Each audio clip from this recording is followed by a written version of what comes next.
Hey everybody, it is Wednesday night, and I am excited about that because that can only mean one thing: Dungeons and Dragons, Dragon of Icespire Peak. So welcome to our little hobbit hole. My name is Wiley Hobbit, also known as Scott. I'm gonna try to get my camera figured out a little better. There we go. Ooh, that's crazy. So welcome everybody, and let's have D&D. Let's go around the room here. Let's meet our players slash characters. I'll try to get people in the proper locations. There we go. Tanner, why don't you start us off here? Tanner Supermarket. Oh, you're awfully close. Oh, now I'm moving down to my spot. Excellent. Hang on, let me flick. Yes, better. Hello, Please. everyone. Hello, everyone. I am Carl. I am Carnage in the land of Discord. Here in our little campaign, as we've been peeling back the layers of our plot onion, we're finding that Tanner Seawalker, an incredibly charming half-elven swashbuckler, is really an integral key to to the whole heart of our adventure here. Do want to thank all of our fans on Discord. I'm trending very favorably among the anti-Oracle base, so I want to thank you all for that. And let's have some fun tonight. Let's. Very nice. Let's go across the bottom row for the block. How about Ethan, the orange ball of septic tanks? Hey everybody, I'm Chris, WikiVA on Discord and Twitch. I play Ethan, the Oracle of Savras. Just as an editorial comment, Carl must be playing a new character tonight because I've never heard of this person before. So I look forward to meeting this great character. Ethan's a human diviner, all powerful, all caring. He's really the Chick-fil-A sauce that you dip your nuggets in. Not sure I want my nuggets anywhere near that sauce. Wow. It did not take long. Thank God I don't have to follow that one tonight. Not take long at all, did it? All right. Well, very nice. Von Volt, Matt, give us something sane. Do you have that with you? Anything? I'll do my best, I guess. Yeah, I'm Matt, Dungeon Glitch on the onlines. I play Von Volt. He's a human champion fighter, all about archery and fine food, fine clothes, and turns out he really cares about this party. And he likes helping people out. So, yeah, that's the thing. The real, actual, caring character. Nice. All right, let's go up one square to Kayla. Are you hiding behind that wall there, Miss Kayla? Most definitely. I hear you. I am Kayla, also known as Miss Mystery, and I'm playing Ezra, the half-orc fighter. She likes her sword. She likes her sword. Yes. The what's her name? Vildara, the Banshee, did not like your sword last week, as memory serves. Yes. All right, and last but certainly not least, also from Canada, Hey Wilson, what's up? Hey, I'm Hey Wilson, as Scott said, Dave. By name, Hey Wilson, most social media places that I go. And I am playing a halfling cleric by the name of Jacob Everfleet, who is of the trickster domain and loves occasionally playing practical jokes, playing fast and loose with people's possessions. If it ain't nailed down, get a hammer. And I'm quite happy that we've gotten most of Axeholm cleared out. We'll see what comes next. Nice. Oh, that leaves me, doesn't it? Yes, so I'm Scott Wiley Hobbit. I'm the Dungeon Master, and I'll be running all the NPCs, killing all the players, doing all the fun things. You might be curious as to the nature and reason for the interesting backdrops for the folks in the lower windows, in the lower levels. If you aren't sure who those people are behind our players, that is Bob and Doug McKenzie, also known as the McKenzie Brothers, And they are one of Canada's most eloquent exports from the 80s as part of the SCTV group, Second City Television, out of Winnipeg, Manitoba or something. But we're sporting that little backdrop, at least those of us who care, are sporting that backdrop to celebrate the birthday of one of our Canadian friends, Dave. So happy birthday, Dave. Eh? Hey, Happy birthday. Dave. I wish for you all the back bacon and toques a man could have. Yes. All right. So happy birthday, friend. Last week we got to celebrate Chris's birthday. This week it's Dave. Just every week is another birthday. we're all Tauruses. You may notice a very dark place in our lineup tonight, and that is to indicate the absence of Gideon. Giddy on the inside, the individual who role plays our favorite necromancer, Null. Gideon just doesn't care enough to be here, so I don't know where he... No, I'm just kidding. They were unable to be with us this evening, so we will miss you, Gideon, but we'll see you very soon, most hopefully. Okay, that's a lot of the housekeeping. Just want a quick reminder of something super cool and super important to me. We had a really neat thing happen last week. Jasper's Game Week took place last week, and it was actually 9 days this year, like 3 days on D&D Beyond with like big time fancy people, and then I think 5 or 6 days on Mini Terrain Domain, that Twitch channel, also with big time fancy people. They ran like a ton of games. I think Jake said that he had 24 games on his channel over the course of those 6 days. And between the auctions for the seats at the celebrity tables and all the donations and all of that sort of thing, they raised over $85,000 for Jasper's Game Week. And if you're not familiar with Jasper's Game Day, the charity, it's a nonprofit that raises money and donates all of it, every last cent. No bills, no fees. Everything goes to suicide prevention, suicide recovery services, suicide survivor services, all in the interest of trying to remove the stigma of mental health issues and help people remember that they are not critical failures and they deserve to be here and we need them here. So, a cause that's near and dear to my heart. I'm super proud and honored to be Jasper's Game Day ambassador, and super thrilled with the way the gaming community once again has come together. And I mean, 85 grand in 9 days is a ridiculous amount of money being raised playing Dungeons and Dragons, and I think they did some Star Wars and some other stuff. But really cool people. Satine Phoenix was a big part of that. Gabe Hicks. A billion people that I'm not going to even come close to remembering. Todd Kenrick, I think, was a DM. That guy. Dashwick. Yep. That guy that played Scooby-Doo. What's his name? Matthew Lillard. That's the guy. He played in a game. Blue So did a DMing stint. I think he was one of the guys on Stargate Universe. Oh, nice. So it was a big week, and we just couldn't be more thrilled and super grateful to Fenway Jones, the founder, and her dad Aaron, and all the ambassadors and the team that built that. So if you were able to attend a game and cheer on the players and donate and all that, thank you very, very much for that. Be looking out in the coming weeks and or months. It's getting to be time for the Wily Hobbit channel here to run another single day fundraiser, maybe a couple of games, that sort of thing. So we just want to keep that support and cash flow going for suicide prevention and the like. So big love and big hearts out to all the people that donated to that.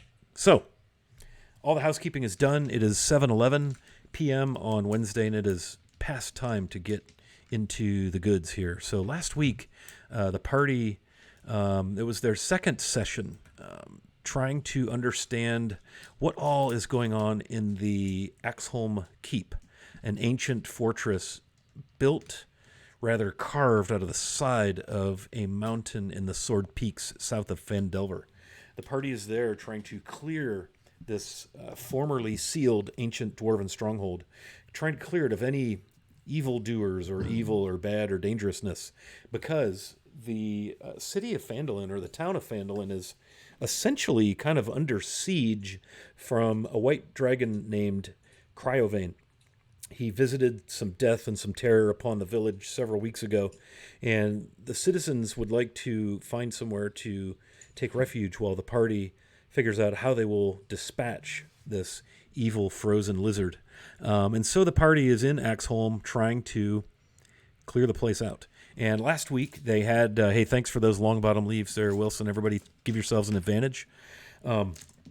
Last week the party encountered two dwarven apparitions. Kind of opened the episode with Fildor and Kelsey introducing themselves to the players as ghosts, as dwarves who in life were stricken down by this evil elven maiden named Vildara, who was then killed by a number of dwarves after she killed the two guards, Fildor and Kelsey.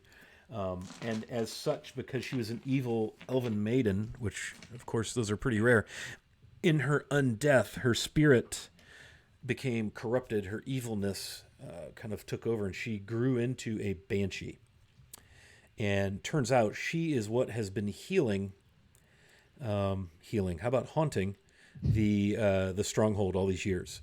And those ghosts could not find their own eternal peace and rest until they either killed her, ended her, or by some hook or by crook that she was, somehow ended.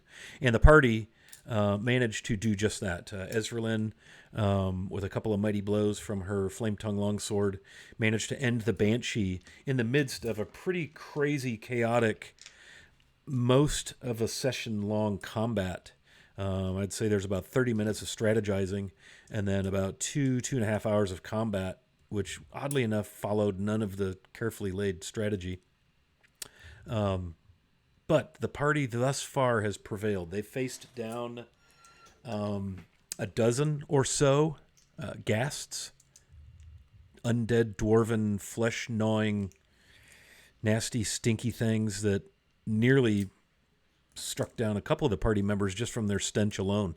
Null was actually struck down and dragged off to be consumed by one of the ghasts. But Tanner, in a rare but effective fit of bravery, managed to jump in and spare Null's life, killing the dreaded ghast before it was able to consume her, thus saving her life.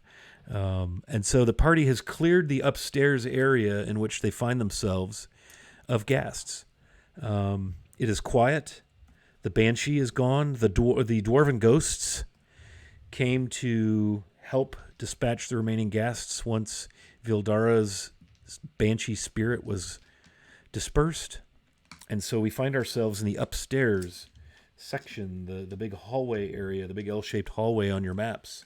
And it is there we'll begin our session. If you wish to see a map of Axeholm, you can join our Discord and go into the Dragon of Icespire Peak fan chat in our Discord, and there's a map of Axeholm there. I will repost it so that if anybody wishes to follow along on the map with the players, they can do so. Players, I just reposted that. So you are in the L-shaped hallway in the southern third of the complex. You've not gone into the middle door on the south wall, nor the far door in the hallway, nor have you gone into the door at the end of the hallway to the north.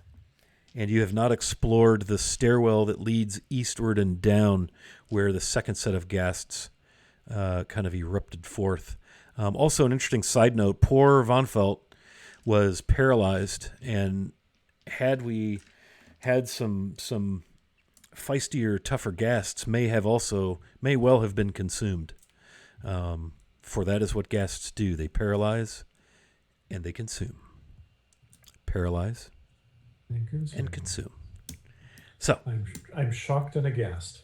I see what you did there. Yeah. How about we not do that again? Thank you. Yes. Okay. So it is some time of day. Really doesn't matter because there's no light in here. But I believe there is a torch or two. You are in that hallway, sort of maybe patting yourselves down, thinking, okay, are we here? Are we good? There are gassed corpses splayed across the area.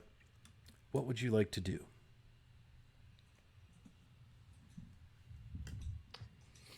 So I can move now.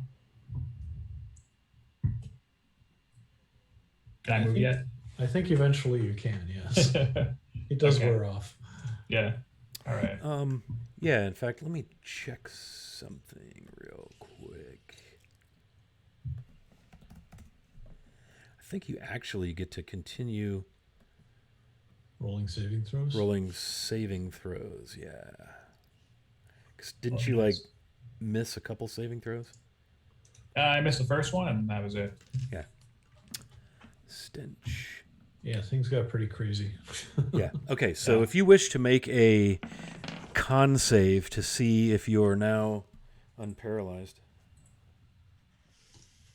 Let's see, we got here 15, 21. Sorry.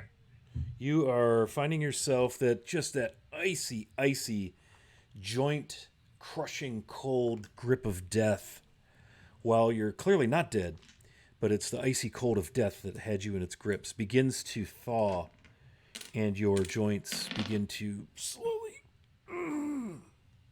move. Ethan's going to look around at the bodies on the ground and on the destruction and all the ichor that's everywhere, and he's going to say, "This area seems to have a gas shortage." You're thinking of Texas. Oh, for that comment, because I've been standing there as we've been catching our breath, trying to like wipe all the ichor off that got splashed all over me on the first one. I'm just gonna be flinging it down the floor, but as soon as Ethan makes that joke, I'm just gonna a little bit his way too, and just gonna keep trying to scrape it off. I'm gonna go back to that obnoxious guy at the store and get another shirt. I'm sure that Mr. Barthen will be more than happy to outfit you again. Yes, for the appropriate amount of coin. I'm returning this one. It's really defective. Clearly. Oh, and then as I'm flicking the ichor around, I'm going to suddenly stop, get a thoughtful look, and I'm going to take some of it and start drawing the symbol of the looming eye on the wall to let the people know of Phandalin when they come here that it's all safe. This needs to be cleaned up, not used as artwork. I would certainly hate to be part of the cleaning crew that's going to have to come in. Well, a good, well-placed fireball could probably take care of most of it. I think we should probably take stock of where we are. Upstairs. Heavily injured, upstairs, in a keep that is under 100 tons of rock. There may be. Yes, there are probably more. And we're. No, I checked all the other doors. Everything was quiet there. I'm confident we're alone up here now. We should probably take stock of where we are because there's probably more. We're still upstairs. I wonder, where is Null? Is Null, have we done anything with Null? Null, actually, I think there was a fair amount of healing that took place with Jacob. Was it? I forgot. Yeah, I'm looking at Null's character sheet, and she's got almost, or they've got, I should say, almost full slate of hit points. Oh, I think they were using Vampiric Touch. Now that And Yeah, you're right, they they were were. using Vampiric that Touch. was Vampiric. Yes, that is correct. Jacob did get them up, and then the rest of it, a lot of it was the vampiric touch thing, yeah. Let's just start going through the doors on this level, and I have a feeling that the leftovers are going to be on the main floor there through that stairs to the east. Before we do that, Ethan's going to turn to Von Felt and say, it appears I saved your life. And no thanks are necessary. Perhaps a sizable donation to the Shrine of Savros that will be erected in Neverwinter. Of course, that would be appreciated. But no thanks are necessary. Well, let me know when your shrine is ready.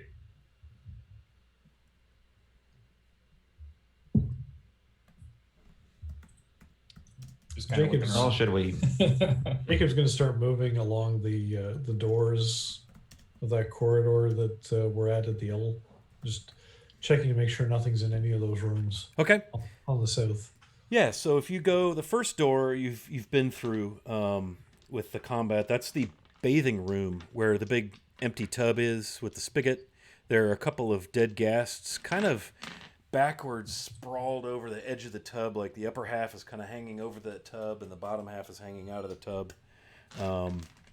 There's ichor here and there, and all of that, and so forth. Yeah, that room's open, but the next door toward the west in the south wall, you've not been through there before. All right, well, go up and pop the door open and see what's in there. I'll head over for backup. Okay. Yeah, so you open the door, and the room is about 20 feet wide and 25 feet deep. Wide is east to west, deep is north to south. You're standing in the north wall where the doorway is. Appears to be a bedchamber. Very formerly opulent looking bed frame and the shreds and dregs of bed coverings. There's a fireplace, hearth in the south wall, and it's just dust and cobwebs. There's a little table on the west wall with a little chair in front of it, maybe like a sitting table or something.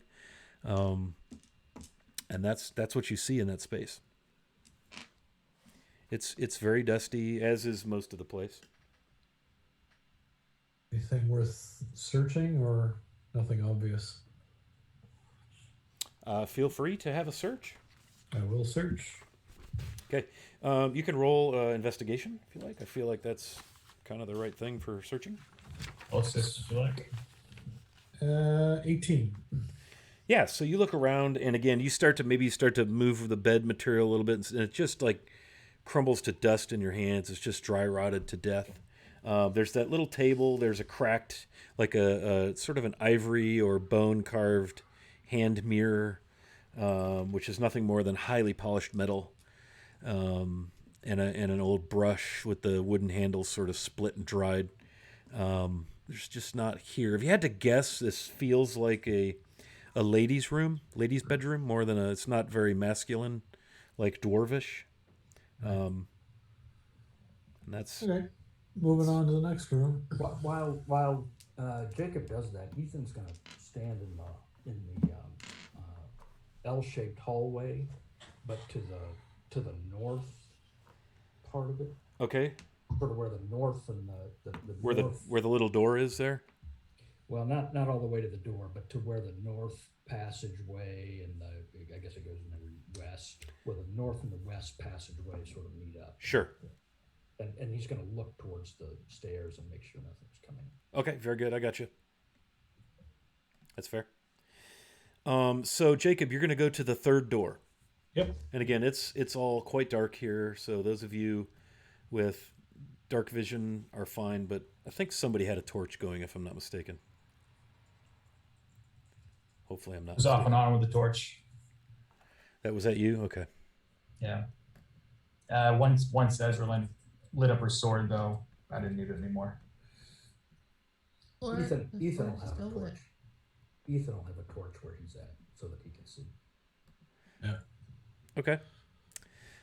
So Jacob, you get that door open. None of these doors, by the way, are locked. They're these beautiful, ornate, heavy, dark wood with the dark iron banding. So you open this door. And in this space, again, the room size is identical to the previous room. Hey, thanks for the bits, Soros Tail. Good to see you, my friend. Appreciate that very much. It's kind of a stone-framed bed this time. It's not wood like the other one. It's not nearly as ornate and fancy. It's a little more utilitarian.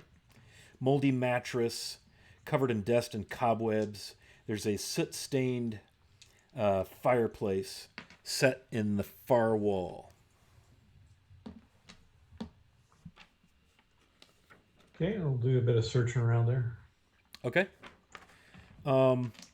As you start searching around, go ahead and roll me the obligatory investigation. I will be obliged. That's not that great. 8. 8. Yeah, so you're poking around.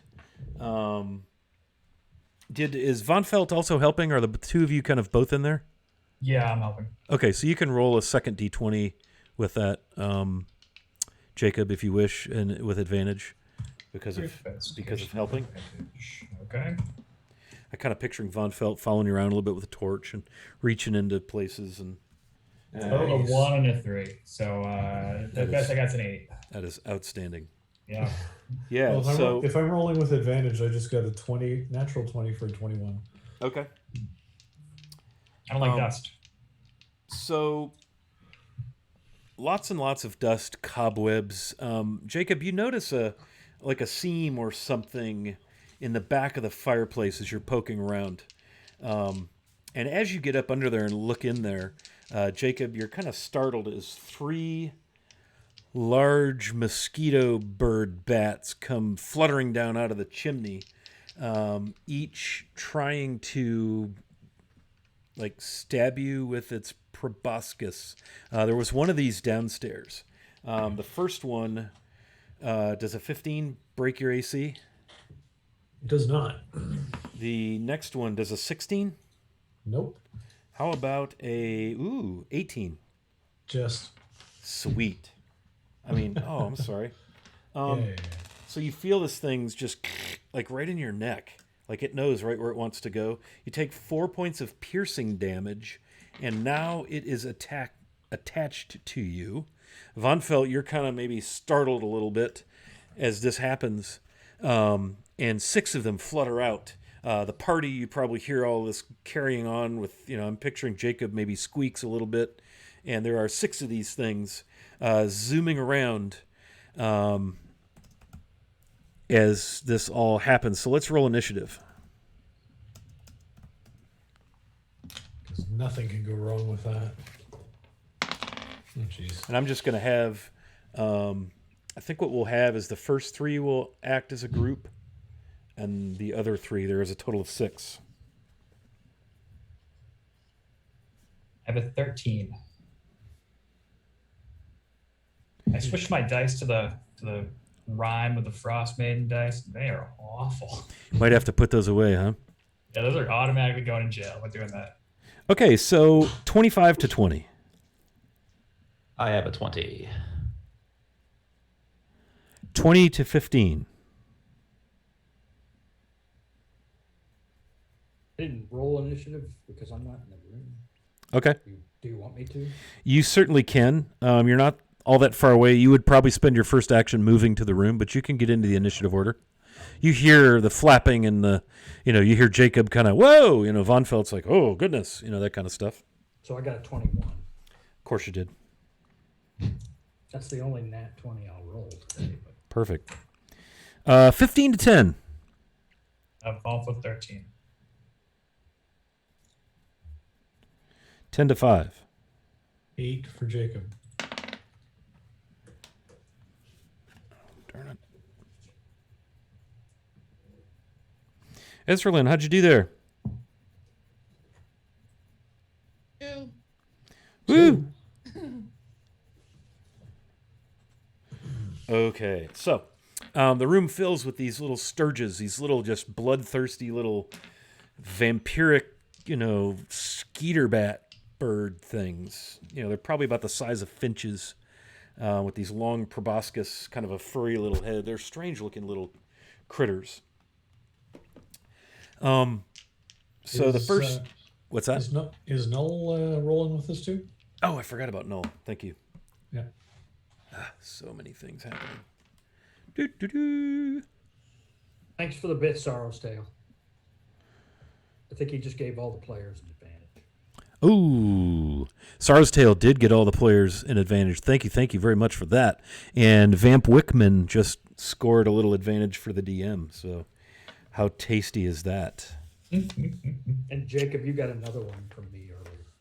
Yes, I saw that. That Thank is you. outstanding. Thank you very much for all of that. And the party happens to have 32 plus 2s. Okay. So, 3 of these things start fluttering around. We'll say 2 will go after Von Felt. and one after Jacob, since he already got hammered by one of them. So Von Felt, one of them tries to attack you. Mm-hmm. Does a 13 hit? No. How about a 24? Close, yes. Okay, you take 5 points of, excuse me, not 5, 7 points of piercing. Ooh. And it attaches to your neck. So you have a scourge attached to you. Jacob has a scourge attached to him. And then the other scourge attacks Jacob, and that's a big-time miss. It is now, where did my initiative order go? It is now Ethan's turn. What would you like to do, Ethan? I haven't seen any gas coming up the stairs or anything like that. No, sir. All right, so I'm gonna double move from where I'm at, which gives me 60. So you find Okay. 60. So I can get essentially. Well, I know where I am on the map. I'm not in the room. I'm close though. And that's Okay. all I'm gonna do. So you're right near the room. Yeah, I'm not at the door, but I'm one square diagonally away from the square that's the door. Perfect. Okay. That brings us to Tanner. Well, I will be, as I said, I'm drawing the looming eye symbol and Icker on the wall, and then I'll hear the ruckus. I'll see Ethan take off. I'll go, and I will go move my full 30 down the corridor. Okay. And that is it. All right. Double move. Null. I'm going to say What is- Null was in the what is- hallway. You could move double using your action and your move, and that would move Oh. you 60. I'll do that. Okay. Oh, these crazy new 5th edition rules. Okay. Crazy. I Okay. have to tell the rogue how to move. Well, sometimes you got to do it. Okay, so Null is going to move 30, and I'm going to say that Null can get into the room. And they are going to pull their moon-touched longsword, and so this really ethereal sort of luminescent glow immediately fills the room. The moon-touched longsword sheds bright light, 15-foot radius, and then dim light another 15 feet. So really kind of illuminates much of the room. And they're gonna take a swing at one of these little bat bird mosquito things. That is a 13 on the die, plus 1, 14, and I do believe that is a hit. It is exactly a hit, and they're gonna do some damage, and one of them goes down. Yeah. Okay. One of them's attached. Okay. So it goes down. Next in line for combat is Von Felt. So you have a scourge on your neck. Awesome. Did we heal up at all before looking around after breaking Oh, up? that would be really smart. I heard nothing of any healing whatsoever. If I'm Okay. being fair and honest. Yeah, that is fair. How many are just flying around in the air? There were a total of 6. One's on my neck. One's on your down. neck, one is on Jacob's neck, one is down, and 3 are still alight. Okay. I'm gonna see if I can hit some of the ones that are flying. I'll deal with one on my neck later. Okay. So I'll fire off a shot. Oh yeah, 27. That's a hit. Going back to the old dice every time. Perfect. Well done. So I just pin that one to the wall. Basically, And, yeah. All right, second shot. 21. Also a hit. What's your damage bonus? My damage bonus is +4. Okay, they're dead. They only have a couple hit points. I'm gonna use my action surge because I don't think I apparently didn't last time. I think I got froze up before I could use it. Okay. So I'll use that now. Take another one out. There's one left flying. The remaining 2 are attached to you and Jacob. Okay, that one's done. 27 to hit. Okay. And do I have a shot on the one on Jacob? I would say you could, but it's going to have half cover, and Sharpshooter. if you roll a 5 or less, I'm going to give it a 50-50 shot that you hit Jacob. But I got my sharpshooter. I'm good at that stuff. Hold still, Jacob. Yeah, let's take a shot. Okay, each of you can feel the little pincer claws on, trying to clutch to you as it's, and Jacob in particular, actually, Jacob, you take 5 more piercing damage. I neglected to inform you of that on its turn as it continues to drain you, but you feel its little pincer feet, trying to hold on to you, and as it flutters around and drinks your blood. Go ahead and make your attack there, Fancy Arrow Man. Okay, I'm gonna use my my inspiration point to do it at advantage because I don't want to actually shoot Jacob. So, but I do want to look cool. So let's see what we get here. That's a 17 already, and I rolled a 5, 15, 14, so 17. Okay, yeah. So you drive an arrow through this thing, and it just hangs on your neck, Jacob, with an arrow through it. Wow. Yeah, and tough. it is. It's turned to null. Oh my god. Is there something on my neck? There is. Jacob, it is your turn. Right. So Von Felt has a live one on his neck still, eh? Yes. Yeah. So I'm going to return the favor with a firebolt. Okay, same deal. If you roll a 5 or under on the die, Yep. no mod. No 5 or under mod. on the die, it's a 50% chance you hit your friend. Do it. Now you need Von Felt to be standing still. All right. So that is a total of where is firebolt plus 6? That's 23. That's a hit. Yeah. And that's 2d10 damage. So it's a total of 6 damage. Yeah, so you end this thing, thus ending the threat with the exception of one that remains, fluttering around. All right. Well, as a bonus action, I'll pull the other one out of my neck at least. Okay. Yeah, you could do that. Sort of like an object interaction. Okay. That brings us to Ezralyn.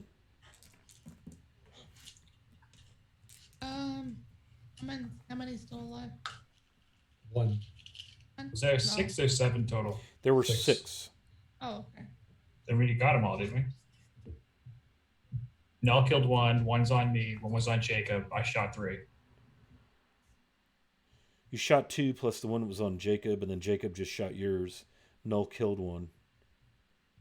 Yeah, there's still one There's left. one left. Yep. I took 4 shots.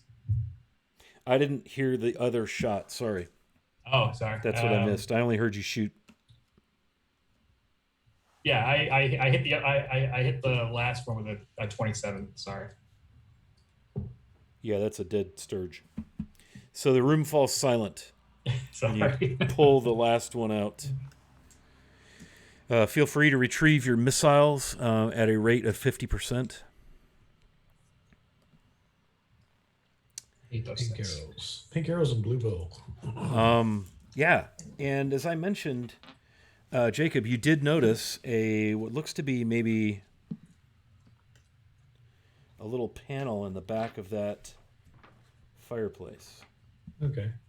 Before I look in the fireplace again, I'm going to stick my hand into the flue of the fireplace and fire off a couple of fire bolts to clear out whatever's up there.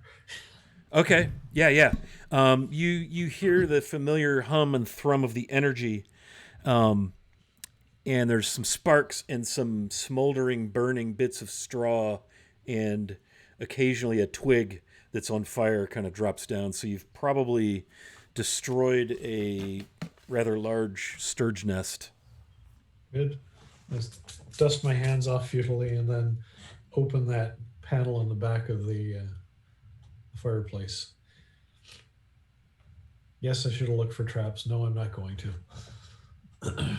Okay. So it is a little secret door back there.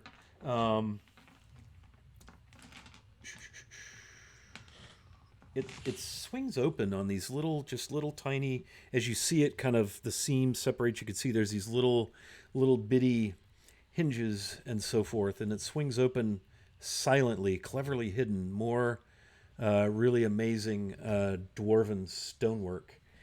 And behind it, there's a little kind of a vault. It's a 10 by 10 space. And there's looks like an iron chest against the south wall. It has clawed feet. Yeah. Okay. I will poke the chest tentatively with my walking stick, see if it tries to eat anything. It does not respond, strangely enough. Okay. And I will reach in and see if I can pull the chest out. And all Roll- the hideous grating that iron on There's a stone you can notice make. there's a like an indentation where the built-in lock is. Instead of like you would expect to see a keyhole there, it's a circular indentation that has a little like a reverse image of a gauntlet and a hand axe pressed into it, as if something maybe would press into that to operate the lock. And that's all really that you see. You can certainly try to move the thing. Go ahead and roll me a strength check. Well, that's going to go well. Strength check. Yeah, that's not bad. Actually, 18 minus 1 is 17. Okay. You begin to move it slowly. Pulling it back, it kind of grates on the stone floor, right? And you manage to finally, with a little bit of effort, drag it out into the room itself, the bedroom. And so there it is. All right. I look expectantly at Tanner. So, do you have a gauntleted fist and an axe? Or do I have to ask you that question again? It looks like a. I see what you did there. It looks like an indentation, like something with that 3-dimensional graphic would press right into it instead of a key. Like a signet ring or something? Yes. Yeah. Have we come across anything like that? I don't think so. Maybe on the larger skeleton downstairs we fought initially. Maybe Possibly. the one that we turned into a skeleton. Yeah. Why didn't we search that body though? I didn't. We didn't get a chance to, that's right. Something about ghosts coming down the stairs and all that. Yeah, and all animated the skeleton after the fact. I think these dwarven ghosts have the same symbol on their armor. Yeah, so there must be a signet ring around or something. It could be on any one of the guests. All right. Well, this is hard to move anyway, so I don't think anyone's going to be moving it anytime soon. So why don't we just continue on unless our safe cracker here can crack the safe. Okay. So Tanner, are you going to try to open this chest? I will examine it, checking for traps and such. Okay. Go ahead and roll. I'm going to step away from it. Go ahead and roll an investigation as you crouch down and your expert eye. Can I roll something I have a higher bonus with? You may not, because investigation is. Well, it was worth asking. You do have advantages to burn. I got a 17. All right. 17. Yeah. So you look this thing over, and it all seems to be. Looks like a normal lock. You don't see anything anywhere that says it's trapped. Any place, little tiny holes where needles might come out, or anything that you're accustomed to seeing with trapped locks and the such. So, yeah. Do I see any way of perhaps trying to pick the lock? You could get your thieves' tools out and make me a dexterity check. and see if you can use your thieves' tools to open that lock. Wow. You're proficient with thieves' tools, correct? I am indeed. Yeah, so you would roll a d20, add your dex Yes. bonus and your proficiency. And that's a whopping 7. Jacob. Yeah, So this is a lock you've that never. one's tough. That one's tough, This man. is a lock you've never seen before, and you bend one of your picks, thinking if you just put a little pressure this way, and you guys see Tanner's like got a pick in his teeth, and he's got sweat beads rolling, and he's fiddling with it, and finally he's like, "Damn it!" Kind of sits back and pulls back a pick that's all bent. No dice. It's magically locked. It's unpickable. I would have told you I could have foreseen this happening, but in reality, I believe we could all foresee this one. Jacob will move in and sit down cross-legged in front of the chest, unroll his own roll of thieves' tools because I just realized he is actually proficient, courtesy of backgrounds. And I'll take a shot at picking a lock.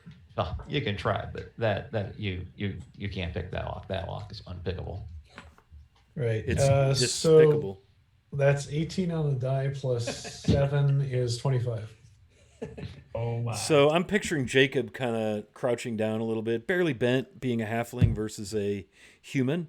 When I'm picturing like, looks at Tanner.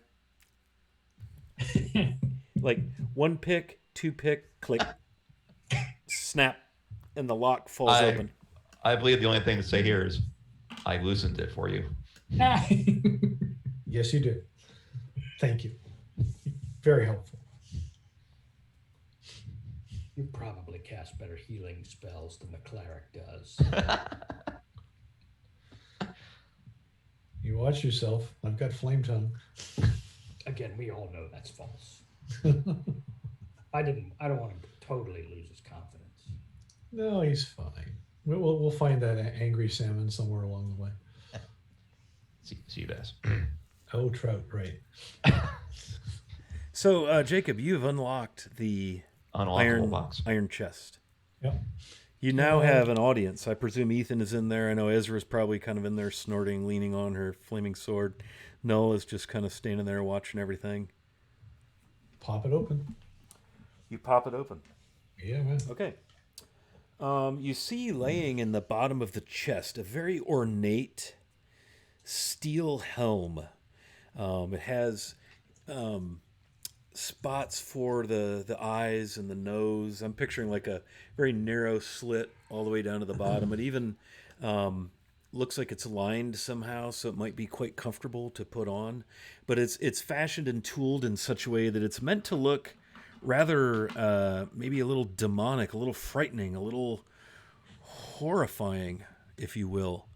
And then also you see laying in there with it a rather nice looking pair of leather tooled, they're kind of like gauntlets, go over your hands, full glove up the forearm, laying in the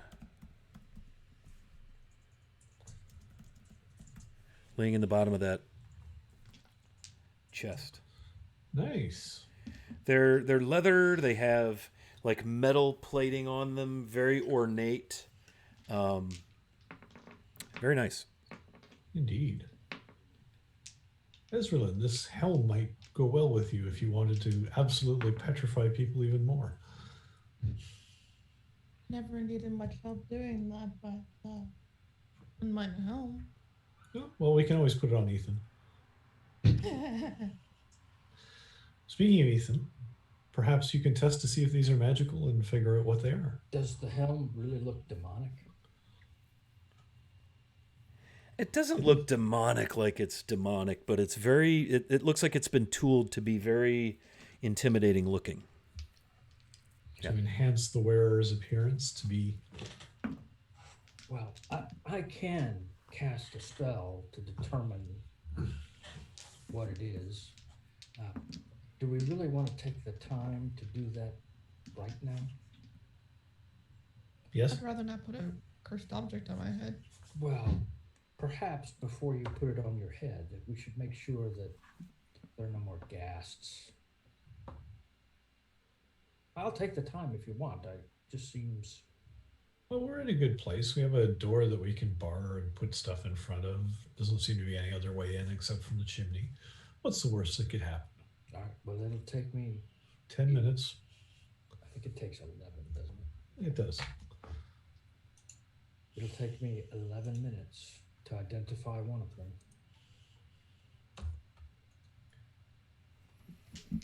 Which do you want me to identify? Both.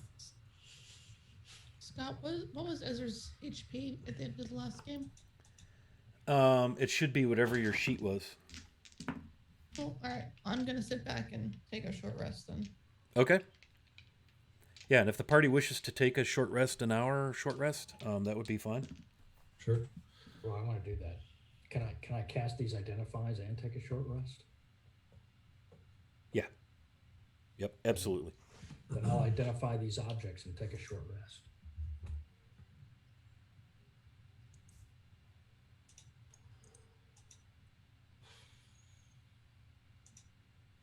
Okay. Why did I use hit points? Just let me know what you all are doing with hit die. Hit the short rest button, fill all that in. It appears that our friend Grills Bears has given player advantages across the board. Sweet. So congratulations there. I better write down Null has been granted 3 advantages now tonight. Thanks, Grills Bears. What a clever name you've come up with. Okay, I have expended 1 hit die to heal 7 hit points. It's for Jacob. Very 1 good. to heal 9. I'm using 2 for 16 health. Okay.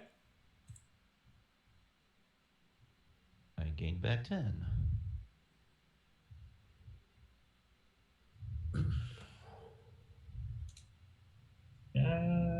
I'll do 1 more if that's okay. Yep, that's fine. If anyone needs actual healing as well, I mean, Jacob does have a couple of spell slots left.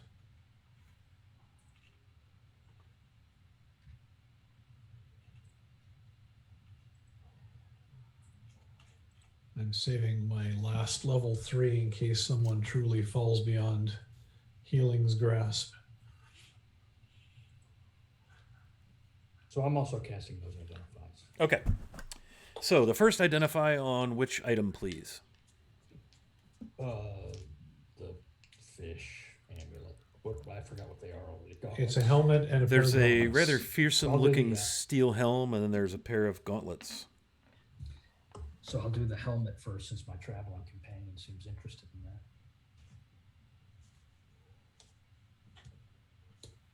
that. Okay.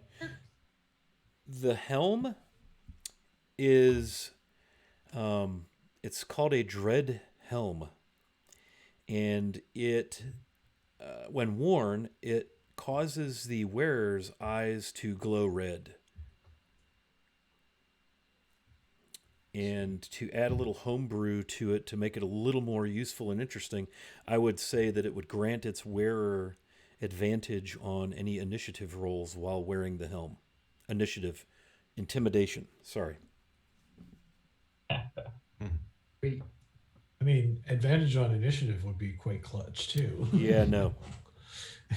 it would have nothing to do with red eyes, but Hey, you're so terrifying people forget to go before you.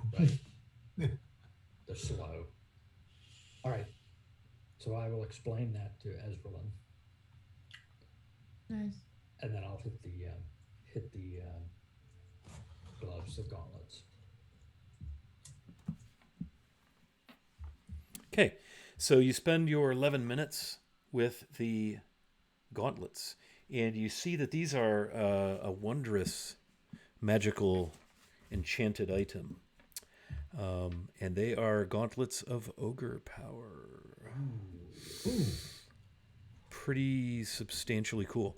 You do realize through your arcane divination that these do require their wearer to attune to them before they will work. And they would grant the wearer the strength of an ogre, which in mechanical terms would be a 19. So, Okay, who needs those? and a pretty strong wizard would be pretty handy. I don't know about you, but that would actually increase my strength by 10. I see Von Felt is looking very interested in those, though. No, actually, seeing as I have no interest really in melee, and I'm not that unfit myself, I would like to nominate Thanner. Yes, perhaps the fool wielding the dragon sword, perhaps a little meat on his bone. On his would be a kebab? good idea. Precisely. Well, not just his kebab. Yeah, they're gloves.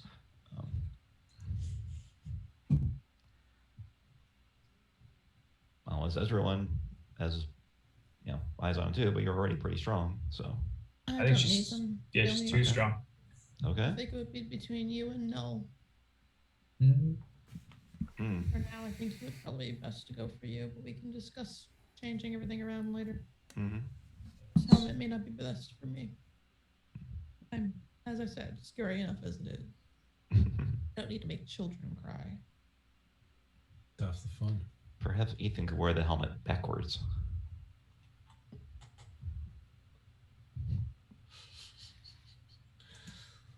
Okay, so I guess I Tanner can Sight, Seawalker, take the gauntlets. Okay. So we have Gauntlets of Ogre Power and the Helm. The Helm does not require attunement. It simply works for whomever dons it. Their eyes will glow red while wearing the helm. So that is the third room in that section, in that hallway. There's the hall in the west wall. Or the door in the west wall. I'm having word problems. And the door in the north corner. There are arrow slits along the north wall that look down into the open 40-foot high kind of meeting room, mustering hall, if you will, from down below on the first floor. Right.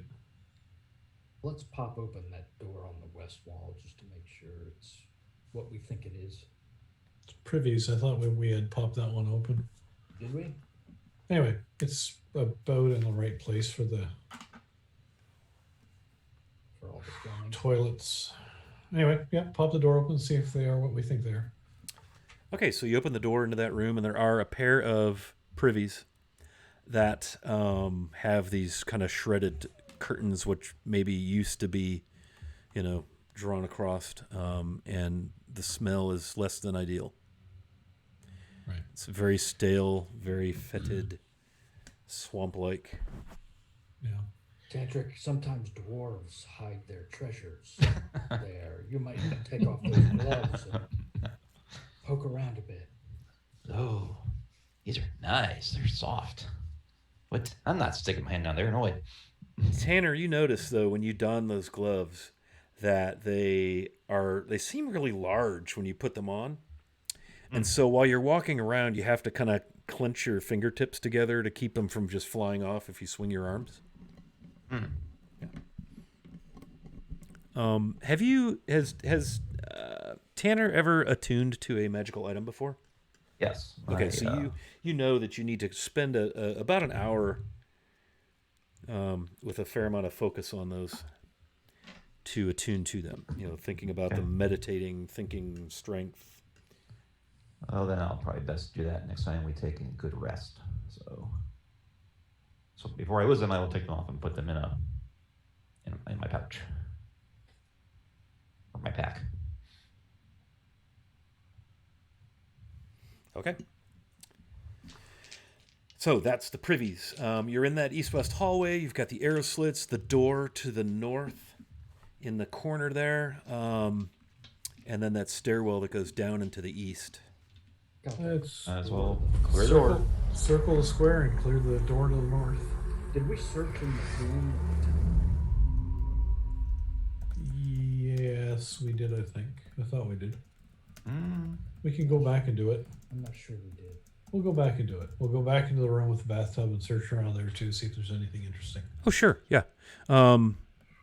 Whoever is searching, go ahead and roll your investigation. 18. 18. Yeah, so you have a look around, and again, there's like a faucet at the south end of that tub. There are bones everywhere that look to maybe be dwarven sized, sadly. Some in the tub, some on the floor. There are obviously the remains of the ghasts that were killed there. And there's like a stopper of some kind of looks like maybe in a drain. Looks like a big soaking tub. Any of them wearing a ring? Looking for the obvious way out to that chest? Yeah, now that it's open. Right. I mean, if we had the key for it, like that signet ring, it could be that the chest is actually worth something as well. Maybe the town master, Westmaster Harbin, needs a new iron chest for his collection of gold. You never know. Never know. Other than the bones, the faucet, and the corpses, this room is empty. Awesome. Let us proceed north. So the doorway in the corner there? Yep.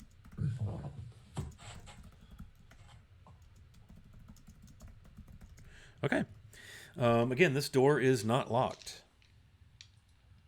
That's the way I like it. So you open the door, and it opens into a 10-foot wide and about almost 40-foot deep room. After 10 feet in, it widens to 15 feet wide. It's kind of an open space. The north end of this whole thing is all collapsed in. And it's nothing but debris and such in here. There's really nothing. It's an empty space. But there is a double door set in the center of the west wall. Yeah, it looks like it goes out to sort of a pseudo balcony over the main entryway. Yeah, based on the map that you're carrying that was provided, it does look exactly like that might be the case. All right, well, quick look through it. Go pop the doors open and see what's there.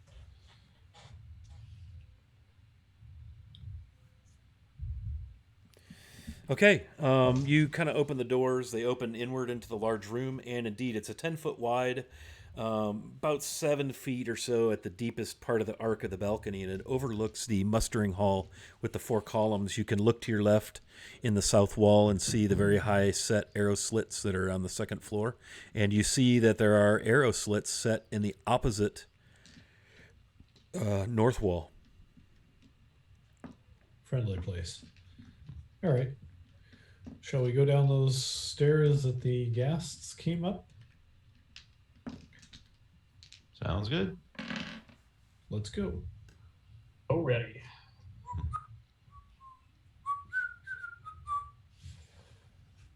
That makes them angry. Whistling hi-ho. Okay, so you head down the stairwell into the darkness. You're obviously returning back to the ground floor.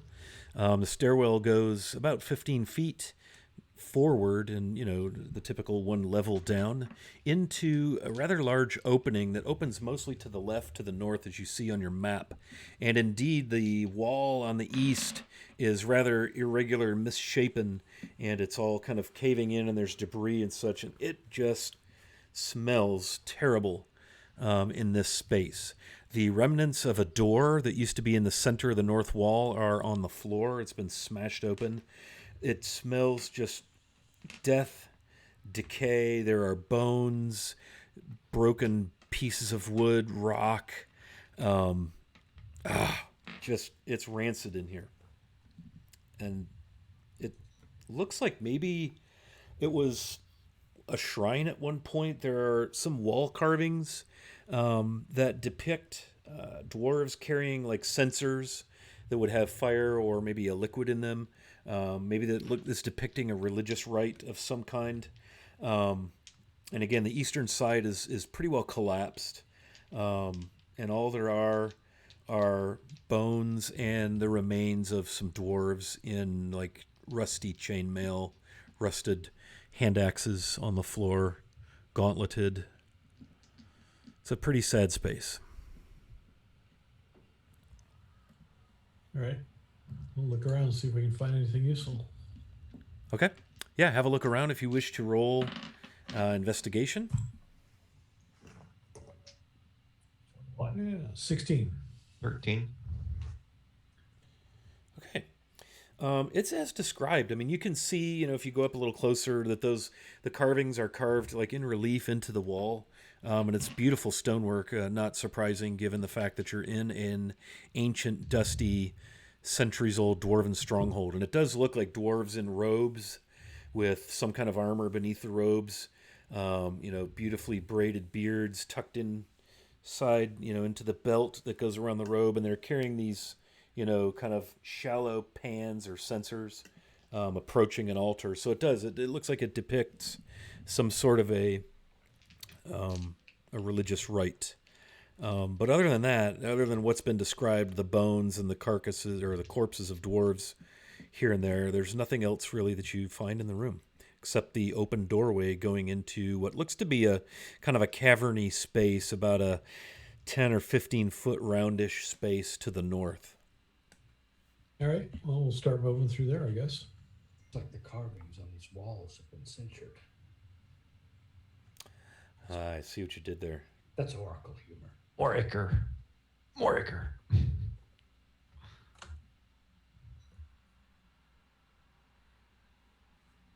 Any guess what the religious meeting could, if it has any impact on anything? You could certainly roll a religion check if you wish. Jacob will assist. Help action. I have an 18. Okay. Very nice. 18. So again, you see, it looks like dwarven clerics. Upon closer inspection, you do see some symbolism on the like the robes. You see that emblem with the gauntleted fist holding a hand axe. Hang on a sec here.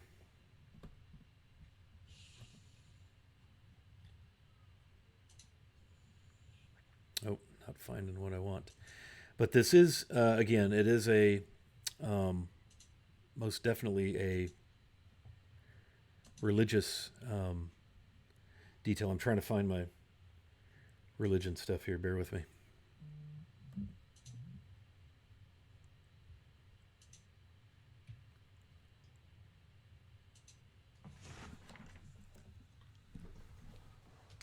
Must consult the tome of religion. The Tome of Tomeliness. Here we go. It's funny how a book in D&D Beyond is not the same as a book in your hand. Okay. You see the crossed silver battle axes representative of Clangadin, Silverbeard, the dwarvish god of war. So with that religion check, you know that god to be a very lawful good god. Dwarves worship for security, for strength. And that's apparently a religious symbol or a religious rite, probably honoring or celebrating some holy day or holy occasion in the dogma of Clangadin Silverbeard. Von Folt's just gonna approach the wall as he's looking at it, and just under his breath say a quick dwarven prayer. He's from Mirabar, so he's all about the dwarven culture. He just grew up around it, so it's kind of a habit, and it's more of a respect thing in this foul place. So Nice. Yeah, that's it. That's awesome. Okay. We'll continue north, I guess. All right. So you enter that small cavern, and it's exactly that. It looks like a cavern that's just sort of been worked somewhat. And there's a tunnel leading out of the east side, and that tunnel quickly veers left, heading north, winding its way into another crumbly, rough-looking area. There's a couple of like they've tunneled around some spots where it's floor-to-ceiling solid rock, almost like pillars, but they're very rough-hewn. To the northeast, the tunnel continues, but to the west, it opens up into a rather large chamber, 20 feet across south to north, and probably close to 40 feet east to west. Double doors that, again, looking at your map, you know those double doors lead back into the mustering hall. And then there's a door in the south wall and a passageway leading due north back toward the front of the complex. Yeah, let's clear the door to the south, I guess, first, yeah? Oh, in this space, by the way, it's just a big hall that's all in ruins. And again, it has that that just sickening smell of death and decay. Not maybe so bad as it was in the last, where the sort of the worship hall was, where you just left, but still pretty gnarly. Yep. You open the door to the south room, and it's a 15 by 15 foot, perfectly square room that is absolutely empty. There's the only thing you see in there is dust. Okay. Give it a go over. Do the investigate thing. Okay, Sure. yeah, have at it. 17. Very good. Ooh, 24. Nice. Nothing. Absolutely empty. Dust. Oh, well. Well, you were looking for dust. All right. Did we examine that area sort of in the northeast, the rough-hewn area? You could do so. It's a kind of just a natural cavernous tunnel about 5-6 feet wide, and it goes into a very irregular shaped area, as you can see on the map. The map is definitely very accurate to what you're seeing firsthand. And again, it's bits of debris, some bones, the occasional dwarven corpse laying presumably where it died. That's what you see in there. None of these corpses that we're coming across has like a signet ring or something? No. No. Okay. They're all fairly similarly adorned. What looks to be like rusted chainmail or chain shirt with very much rotted and almost gone leather breeches. Pretty typical what you'd expect in a fortress sort of place. So nothing serviceable and nothing of value on any of them. We're in Null's paradise right now. There's dead things everywhere. Shall we go through the north tunnel? Might as well. All right. Let's go. Excellent. Okay. So you head through that northern passageway. You go about 20 feet and you come to a familiar sight, a large arrow slit in the west wall. And there's a very small, narrow tunnel that looks like it's almost been burrowed out a little bit. You could see some stone on the floor, bits and chips and pieces, crumbled dust. About 2 feet wide, about 5 feet high, and it goes just right into the wall. Looks like it's been burrowed or scratched out, dug out very roughly. Definitely not dwarven work at all.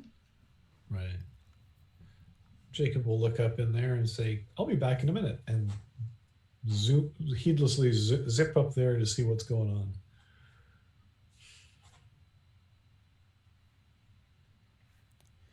So you make your way in there, and it turns kind of northeast, and then and it worms its way around. But as you notice, as you're going, it's actually ascending. Okay. Slowly sloping upward. It twists and turns.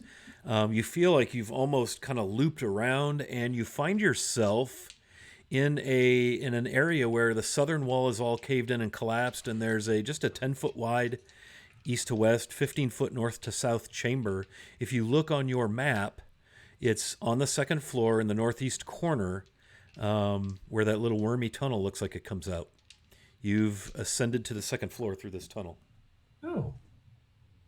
Okay. Interesting. Curiosity will get the better of me, and I'll go through that door in the north and poke around in there as well. See if there's anything worth seeing. Through the door to the north, you said? Yeah. Yeah. So you open the door, not locked. You see a blackened fireplace set into the east wall. There is a slight glow of what looks to be maybe some sunlight coming down that chimney, like in the fireplace itself. It's not illuminating the room by any stretch, but because this whole thing is built into the mountainside, it's very, very dark. And so this little bit of illumination coming down the chimney is noticeable. 15 feet east to west, 25 feet north to south, there's a door in the northwest wall. And it's just a room full of cots, chairs, tables that have been just smashed to bits. That's it. That's it? That's Okay. it. Pressing on, I'll move through the door in the northwest. Okay. And at this point, I'm going to start stealthing because I'm not sure what's in this big open area. Okay. Go ahead and roll stealth as you get to the door. That would be... Where's the stealth? The stealth is that. So that was 25. Okay, yeah.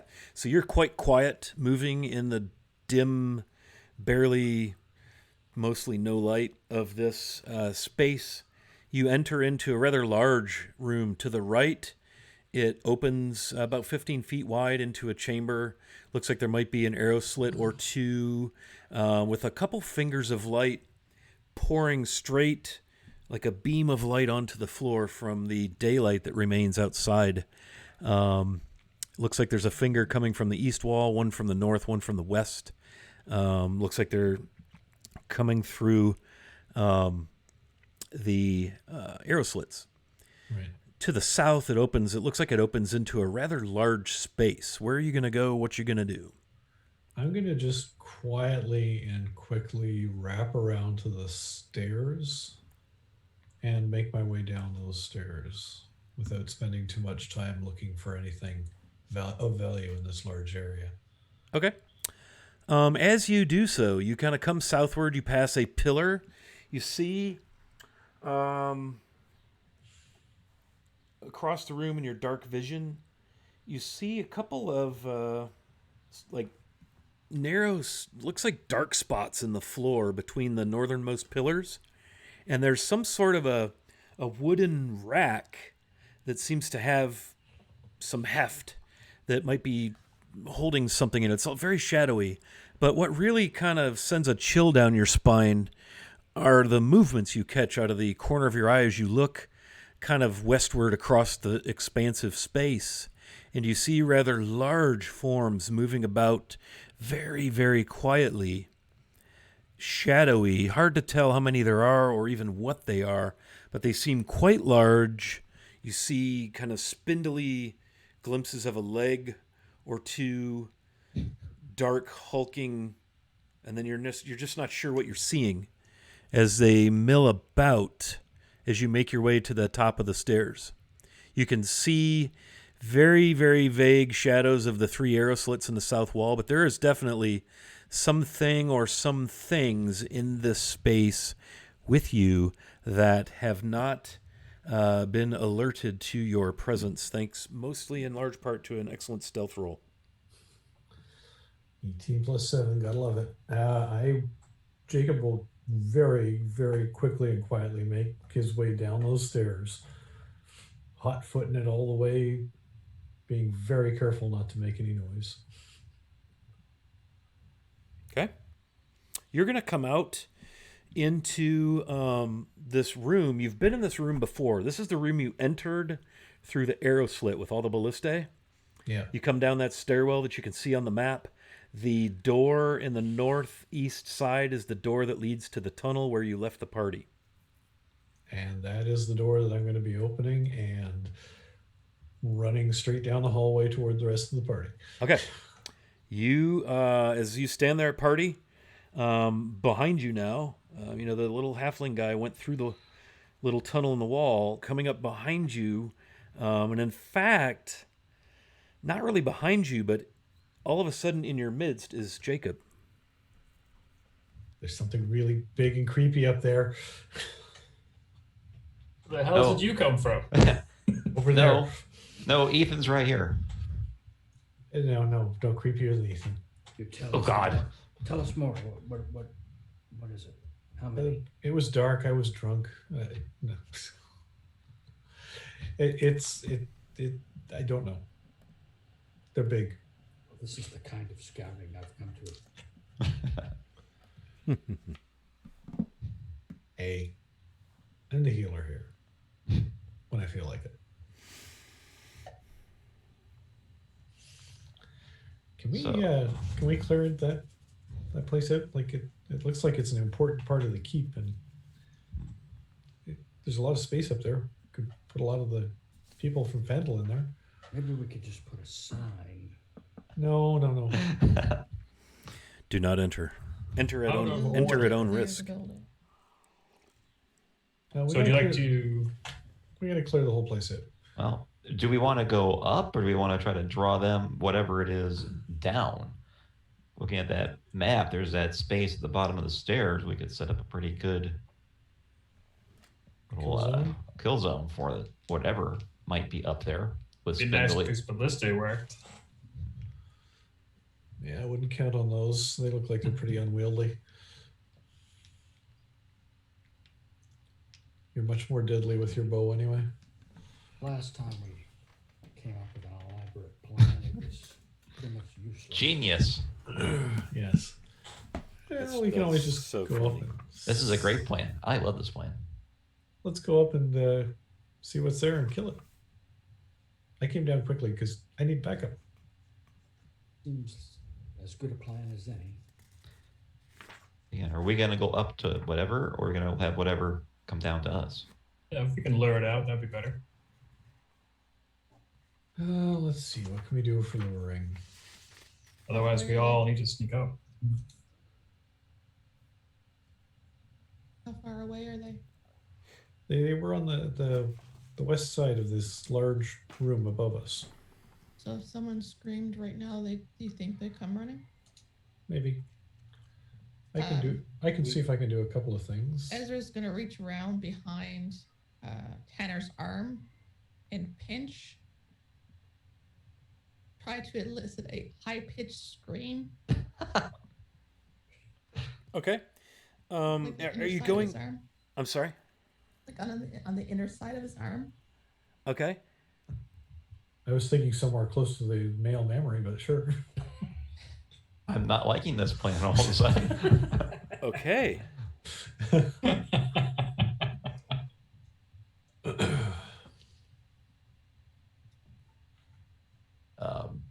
I was thinking something a little more elaborate, but anyway. Yeah. I was thinking I have a bell in my pack, but apparently I'm going to cry out when something grabs my arm unexpectedly. Okay. Yeah. So you hear this rather loud, squeaky wail come from Tanner. Certainly nothing so horrifying as that of the Banshee earlier, but nonetheless, in the quiet of this vacant stone tomb, rather jarring, and then silence. I was going to say that hopefully these creatures are the only remaining creatures here. We're about to find out. Or not. So we're still in that hallway, right? Maybe we should move into through the door and like set up our zone first before we start grabbing nipples and twisting. Yeah. Set up our kill zone. I think we've already screamed. My bow will warn me if anything comes at us.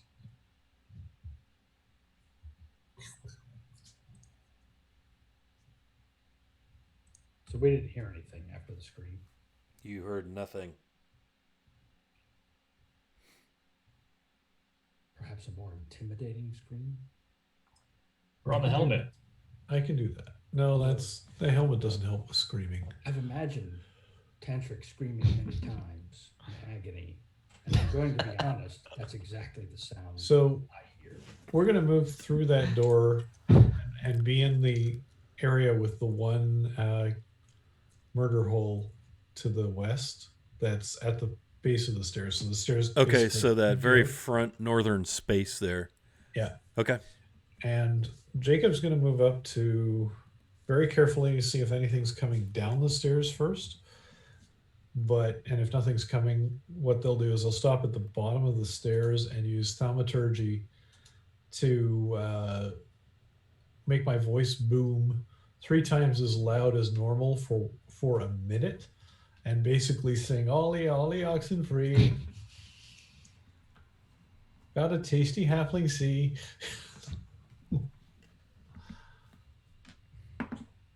Okay. Still remains silent. Okay. Nothing's coming down the stairs. Perhaps they're dead. Yeah, you look up the stairs and you see nothing. Nothing is coming down the stairs. Okay, maybe we have to go up to them. Or if you want to take a position, I can sneak up there and try to attract attention and bring it back down. That's good. When we hear you screaming, we'll rush up the stairs. No, you won't.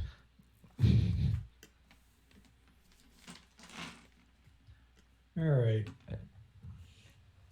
I think Scott's making us go up the stairs and work for our kills. What would you like to do?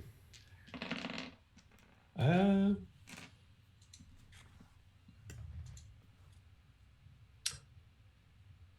will lead the way up the stairs with a firebolt ready to go the moment I see something coming at me. Okay. Yeah, go ahead and go up the stairs. You're being careful, so hit me with a perception. Where's behind you? Perception is Just Jacob? Yeah, he's sneaking up the stairs. Perception. Where's perception? 16. Okay. So you start up the stairs. And you get about a third of the way, and the little hairs on the back of your halfling little neck start to rise a little bit. And you kind of freeze, that thing like, huh?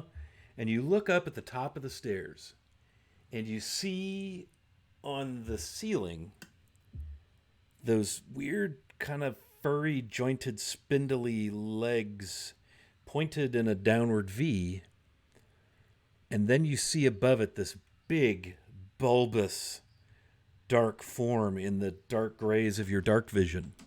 Firebolt! It's a beholder. And as you firebolt, you feel in the back of your neck an absolute pierce. Need you to make a DC con save Piercing, Pierce. as you take Those are the worst. 11 plus 7, 18 piercing damage as a large, bulbous, giant spider drops upon you, somewhat behind you, blocking your path back as it rolls a nat 20. Ouch. Okay, so that's a 17 on the con save. Okay. How much piercing damage was that? Let's see. You took, what did I say? 17 piercing. And then there's going to be a little bit of poison damage. Ruh-roh. Good thing you saved that 3rd level spell slot. Yes. Let's see. On crit, we max out all dice and then roll again, correct? Yep. So you take 16. What's 16 plus 11? 27? Yeah. Sounds right. And you saved, so that cuts in half. Lucky you saved. So 13 additional damage and poison. So a total of 20 or 30 points of damage. 17 piercing and 13 poison as this spider drops down upon you. Ouch. Basically, it set a trap. For The us. other one, the other one fires at you as this sticky webbing blasts in your direction with a 16 to hit. That misses. Okay. I'll turn it aside with my shield. Very nice. Yeah, and it kind of slathers all across the other spider. And you have a spider up the stairs in front of you about... See, the stairs go a total of 15 feet and rise to the second level. So about 10 feet out at the top of the stairs, right at the upper end, is one spider. And at the bottom of the stairs is the other spider where the party can see it. Let's roll initiative.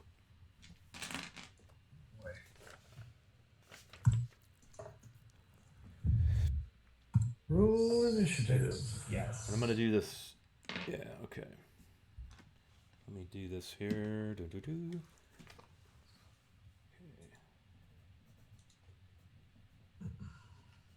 How about 25 to 20?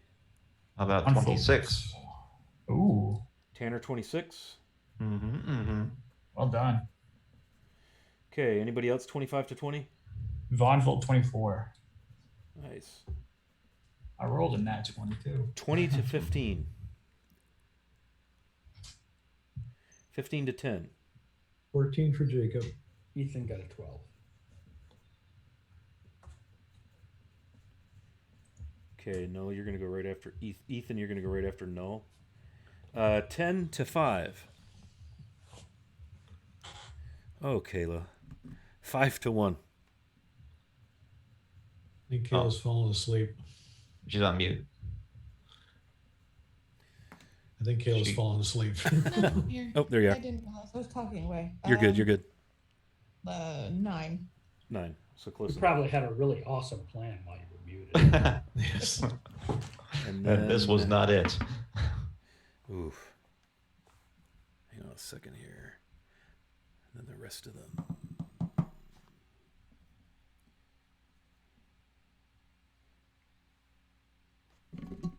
So many papers.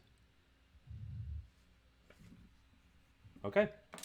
Tanner, you're up. You see a large, in fact, giant spider has dropped right behind Jacob. And it looks like it's biting him or bit him or something untoward. What would you like to do?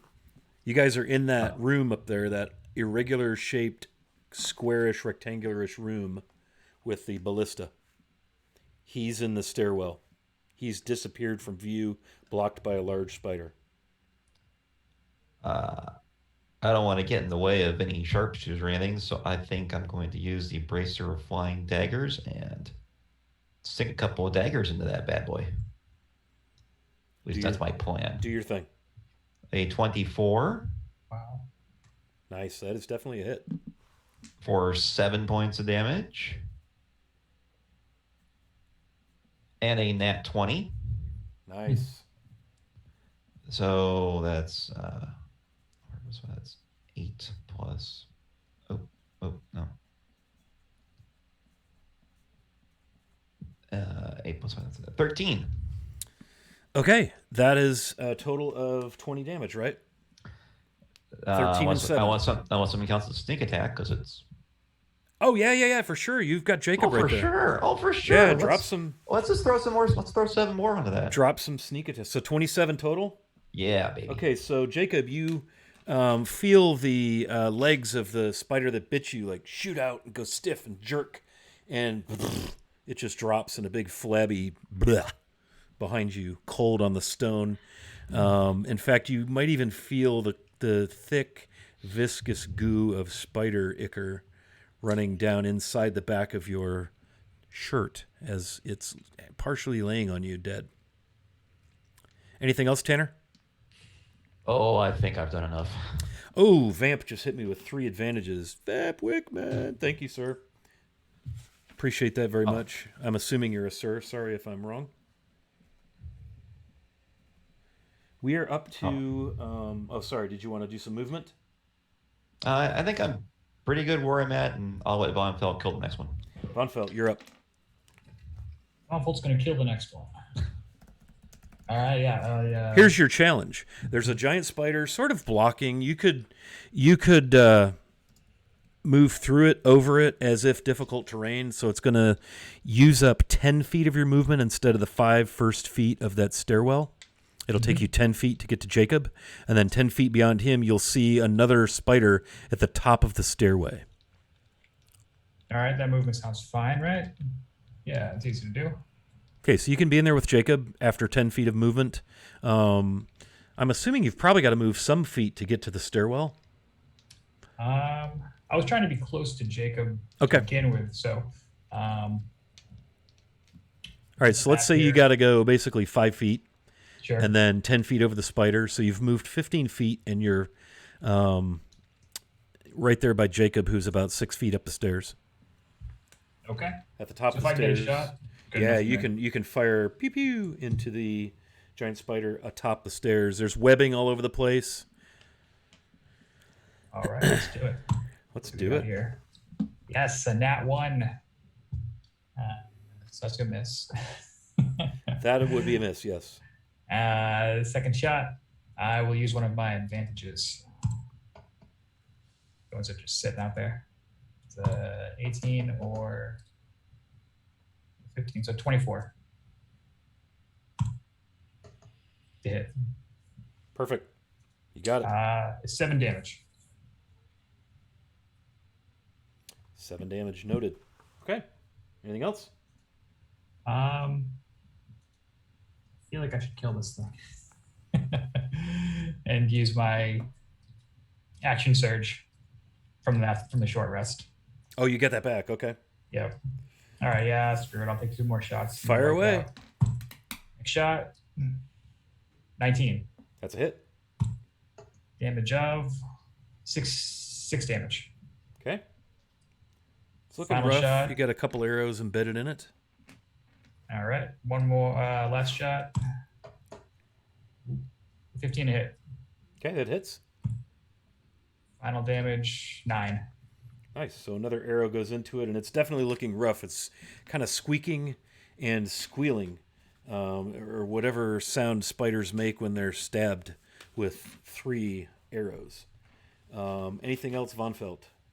I don't have any more movement, do I? Otherwise, I'm You have 15 feet, Oh, right. Okay. which would I'm put going you to- up in the basically up in the space in the same square as the beast.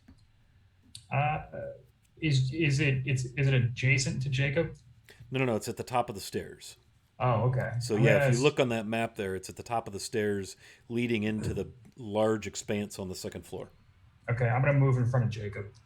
Okay. Yeah, just to kind of shield him. Yep. Very well.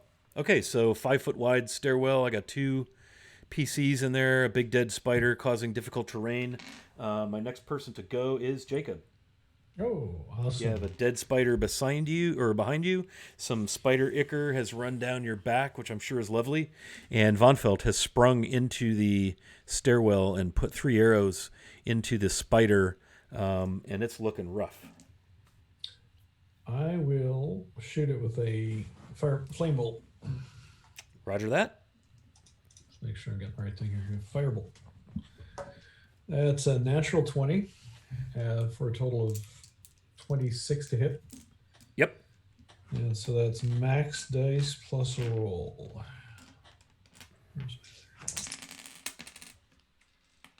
That's 20 plus 9 is 29 damage. Yeah, that puts it down easily. So with a sizzle and a crackle and a flash of almost blinding fire, this mote of flame races up the stairs, explodes across the front of this thing, and its legs just curl up and it shrivels as it burns. Anything else you'd like to do? Swear. Son of a... Yeah. Son of a dwarven maiden. That was a bad idea.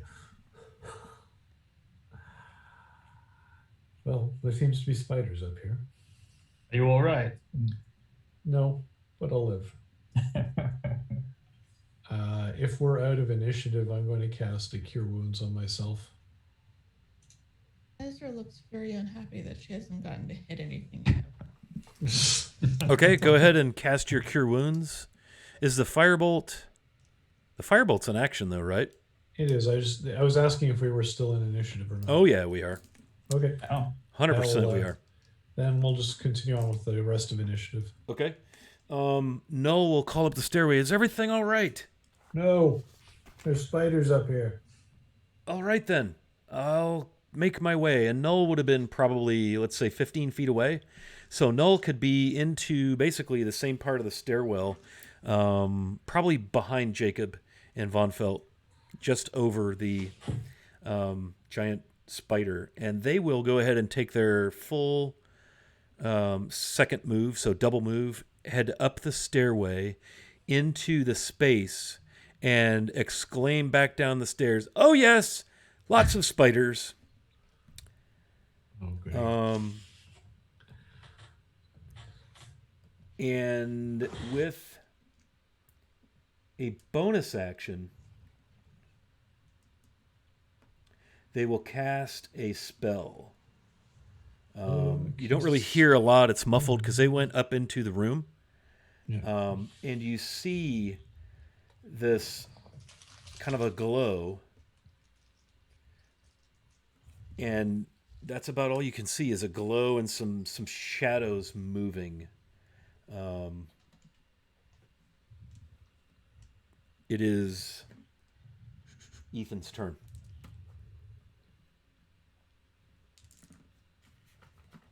So I'm at the bottom of the stairs, I take it. Yeah, probably a little bit away from the stairs because I know how excited you are about being right in the thick of all the Yeah. potential dangers. So I would guess that you've got to be at least 15, maybe 20 feet from entering the stairwell.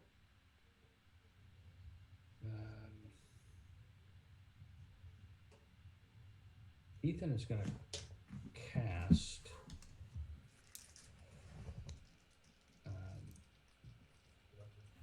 I'm going to cast Mage Armor. Okay. For my action. And as for my movement, so on the stairs are Jacob and Von Felt. Yep. No, Von yeah. Felt is about halfway up the stairs in front of Jacob. Jacob is about 6-8 feet up a 15-foot flight of stairs. There's a big curled up dead spider taking up most of the first 5 feet, which will serve as difficult terrain. But Noel went into the room. Noel disappeared up the stairs and called back down, "Yes, there are spiders." Yeah. Okay. I think for my movement, I want to get. I'm gonna get to the base of the stairs. Behind the big dead giant spider. Well, you know what? I'll go past the big giant spider. Okay. I'll put the giant spider behind me, and then Okay, then you'll be right there with Jacob. yeah, and then Okay. that's my turn. Very well. Ezra, you are up. Muted.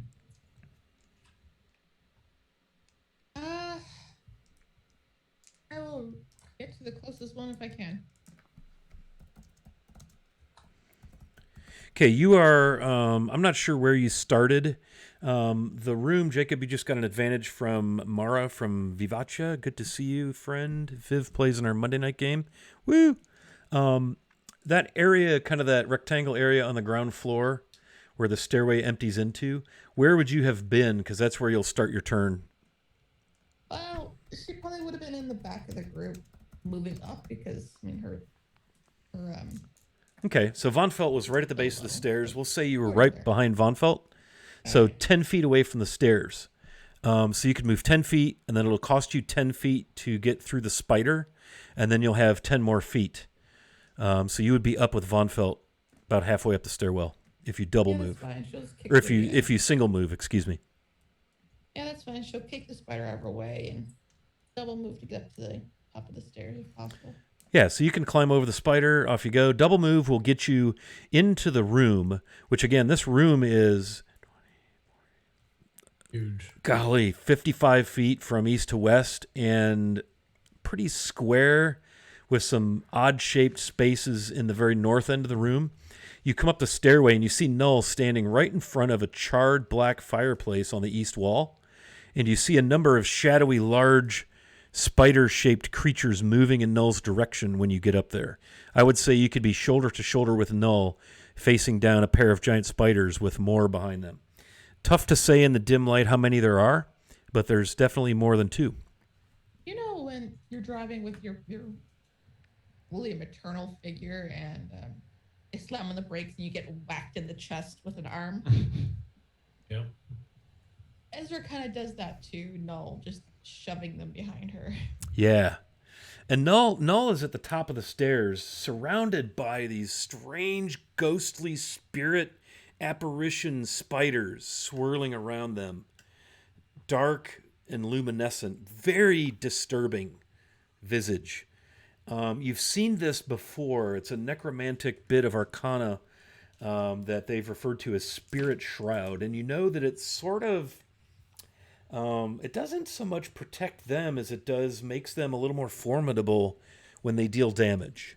They did it downstairs, and it took the form of like these ghostly ghasts.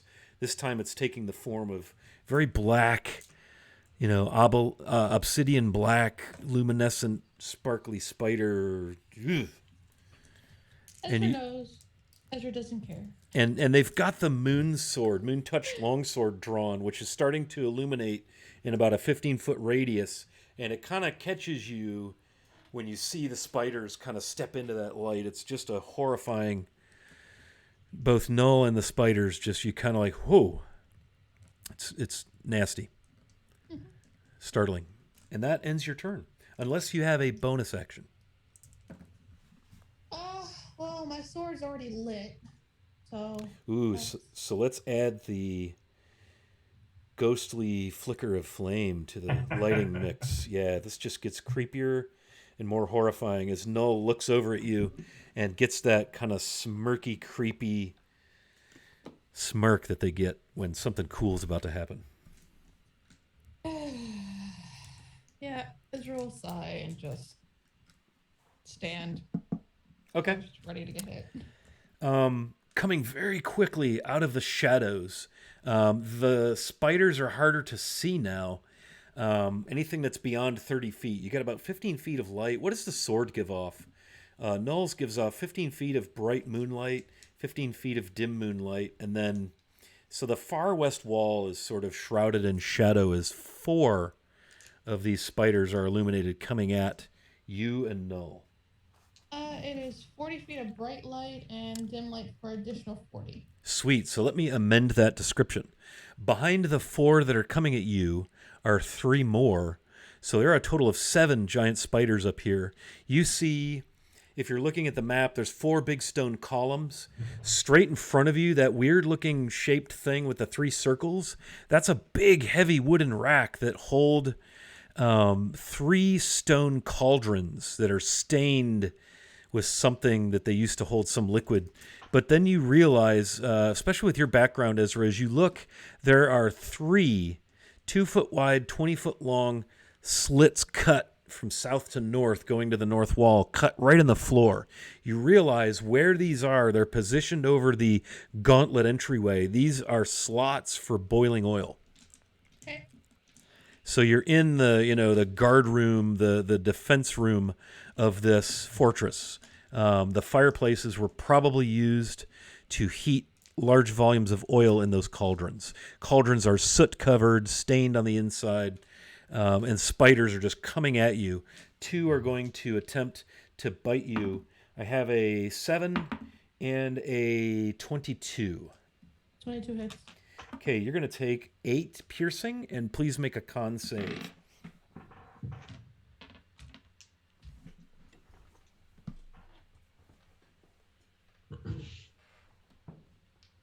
24 con save. Okay, you're good there. You take poison damage in the amount of... Where are all my d8s all of a sudden? 7. Half of that is 3. So 3 poison, and whatever I said piercing, I think 8. All right. Trying to bite Null is a miss. And another miss. Let me look. AC 12. Miss. Okay. Coming from behind them is a huge rope of webbing coming at you, Ezra. How does a dirty 20 look for you? That'll hit, obviously. Okay, you are restrained. Coming at Null, that's a natty 20. Null is restrained as you are both enveloped in thick, sticky, almost thistly, prickly webbing in your face, in your hair, and Null's just like, really? Really? And you both are currently restrained, which means your speed is 0. Attack rolls against you have advantage. Your attack rolls have disadvantage, and you have disadvantage on dexterity saves. We are top of the order. Tanner, what would you like to do? You're standing down in the room on the ground floor. You've seen all of this activity happen up in the stairwell. What would you like to do? I think you're muted. I think I'm. Oh, there you go. No, sorry, I was thinking. Yes. Well, it was like the party's upstairs, so I'm gonna move up the stairs. Okay. You have 10 feet to get the first 5 feet. You have 20 feet left. That'll get you top of the stairs and about 10 feet into the room. And you see kind of a horrifying sight. You see 4 very large spiders all over Null and Ezra, who are sadly and quite surprisingly just covered in webbing. And you can see them kind of struggling to move as this webbing has sort of pinned them where they stand. You've taken your movement. What do you wish to do now that you're up there? Probably, if you look on that map where the stairwell empties out, they are right in front of the fireplace on the east wall. You're just north of them. Okay, I can still make some attacks. You can.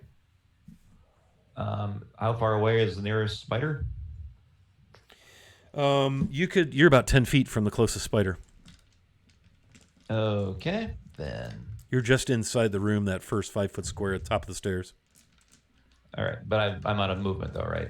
You are, unless you double move, in which case you'd then be out of action. Actions. Or I could just stand here and make 2 more sweet little throwing motions and sink a couple more, kill another spider, because that's what I do. A 24. That's a hit. Yeah, the sneak attacks. For 8. That's good damage, and that would trigger sneak attack because you have allies that they are focused on. Add 11 more to that first attack then. So 8 plus 11, correct? That is correct. That's 19 by my math. Okay. And the second one is a 15. That's a hit. Same For spider? 7. Sure. Okay, that one goes down. You kill it, it drops. Tanner, Spider Slayer. Has a good The ring to it. The webbing has come from spiders behind the front 4 that have 2 on Null, 2 on Ezra. 3 are behind them at range firing that webbing as you arrive at the top of the stairs. And They're enter not the supposed room. to be this well organized. Anything else? Scott's got that book about how monsters think. Spiders are not in the book, but I did consult. And they're not there. I think I'm out of stuff to do here. So. Okay. Next is Von Felt. You're halfway up the stairs. You see action and moving shadows. You see that the room is illuminated, and you know that it's the swords that have illuminated the space. If we're thinking of the same book, there is a section on phase spiders, and it does cover spider stuff. There is a section on phase spiders, but I didn't bother because these are not those. Yeah. Let's see. All right, I'm going to follow Tanner up. When I see Ezreland for the webbing, does it look like I could free her? You could attack the webbing and slice it if you had a slicey kind of a weapon. Yeah. You know from past history, I think most people know that webbing burns very, very well. Which is what makes me curious about how it's interacting with Ezreland's flame tongue sword. It does not do well with bludgeoning, right? And that doesn't seem to impact it. All right, so I guess I'll trust that her sword can figure it out, and but I will shoot the one that looks like it might have snared her. Okay, it's all the way in the back. Go ahead. Yeah, let's do that. All right, 21. That's a hit. Ooh, 12 damage. Yeah, okay. So you put a arrow deep into the abdomen of this nasty big spider. All right. If it's still going, I'm Oh, yeah. going to just pull back, knock another one, Yeah, see if I can follow up. very good. 23 to hit. That'll hit as well. So Damage of 11. another arrow disappears into the big bulbous abdomen. It's up. That second arrow almost vanished into the beast. You could see a bit of your fletching sticking out, and just a nasty, almost a pumping of ichor coming out of this thing. But it's still up. Wobbly, but up. Anything else? Let's see. I'm going to sort of, if possible, just kind of stand a little bit more in front of Tanner. Okay. So if anyone comes out, I'm the tastier target. Okay, that's fine. Okay. Yeah, I picture Tanner on that map, right? He is 5 feet in. You could move 10 feet in and be right beside Ezra, who's 15 feet in, and Null is 20 feet in. Ezra and Null are kind of shoulder to shoulder in front of that fireplace. You're just north of Ezra, and Tanner's just north of you. All right. I'm going All to, in a row. If it makes any difference or any sense, I'm just going to leave my hand, my arrow hand, on my dagger, just in case I need it. Okay. Fair enough. After Von Felt comes Jacob. Jacob, you're down toward the bottom of the stairs. You have about 10 feet of movement to get to the top of the stairs. You can see Tanner's back to you at the top of the stairs. Jacob will cough a bit and wipe away some blood from his mouth and move up grimly with intent, flames flickering on his hand, and get to the top of the stairs and assess the situation and see what needs killing. Okay, so you get to the top of the stairs, only spending 10 feet of your movement, and you see 3 spiders on, one is on Ezra, 2 are on Null, and then 3 more spiders behind them across the room, some 40 feet or so from where you've come up out of the stairwell. You see the slits in the floor, because the room is well illuminated now with the swords, the flame-tongue sword, all of that. So it is a target-rich environment. One of the spiders has 2 arrows. One arrow you can plainly see. The other one you can barely see the fletching sticking out of its abdomen as it hisses and sputters around. Looks to be grievously wounded. That'll be the one that I shoot the firebolt at then. Okay. Hey, that's 21 to hit. That's a hit. That's a hit. And let's do some damage. 13 damage. Okay. Tell me how you end the miserable life of this particular giant spider. The flame bolt takes it right in the mouth and just blows its buggy little head off. Okay, yeah. And all its little thousands of eyes sizzling and popping as it falls lifeless to the floor. Awesome. Anything else you'd like to do? You've moved, I think, 10 feet, correct? I have. So I am going to also expend my last second level spell slot and cast as a bonus action Spiritual Weapon next to one of the nearer spiders to my compatriots. Okay, 1 is on Ezra, 2 are on Null. Null and Ezra are both wrapped, or kind of more like splayed and covered and pinned, not so much spun in webbing. And it's thick webbing. I'm going to take the same hope action that was already expressed, that the flame tongue will help Ezralyn get out, and I will attack the spider that's got Ezralyn pinned. Very well. The weapon with the spiritual weapon. Oh, nice. God, that's a nice die. I like that one. Natural 20. That seems to be good. That seems to be very So good. max damage plus mods, and then another die roll. Indeed. Unfortunately, it's nothing huge, but it is something. Ugh, 1. Great. So that's 8, and 1 is 9, plus 4 is 13 damage to that spider. Okay. So you cause some damage. And this is the one closest to Ezra? Ezra Lynn. Yeah. Very good. Okay. And if memory serves, your spiritual weapon is sort of a spirit-looking kind of a dagger. Floats in the Yes. air, bobs, sticks, maybe spins a little bit, Exactly. twirls. Very good. It's an obsidian black dagger. Oh, cool. Anything else, Jacob? That's all I can do right now.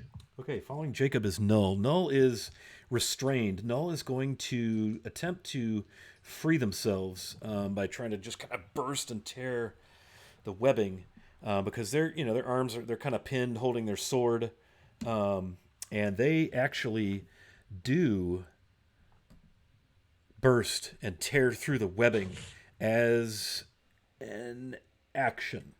And so, as a bonus action. What's really interesting is as this happens, the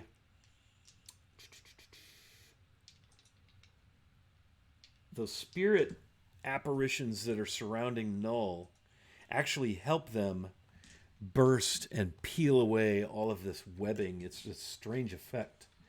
You can see it being like little spiritual spiders pulling the webbing away from her. Yeah. Just From them. yeah, it's a really unsettling effect, and that is all that Null can do. No BAs. That's it. All right. Okay, Ethan, your turn. You're at the bottom of the stairs, just 5 feet up, right by the giant spider. So I'm going to go up the stairs. And when I get up the stairs, I see the one, there's two on Null, one on Ezrealin still, right? One on Ezra injured, 2 on Null, 2 across the room. So I am going to cast, I'm going to cast Ray of Frost at the one on Ezrealin. But Okay. I'm going to use my final portent roll because I saw this very combat in a vision that I had Oh, the last how did it time I end? slept.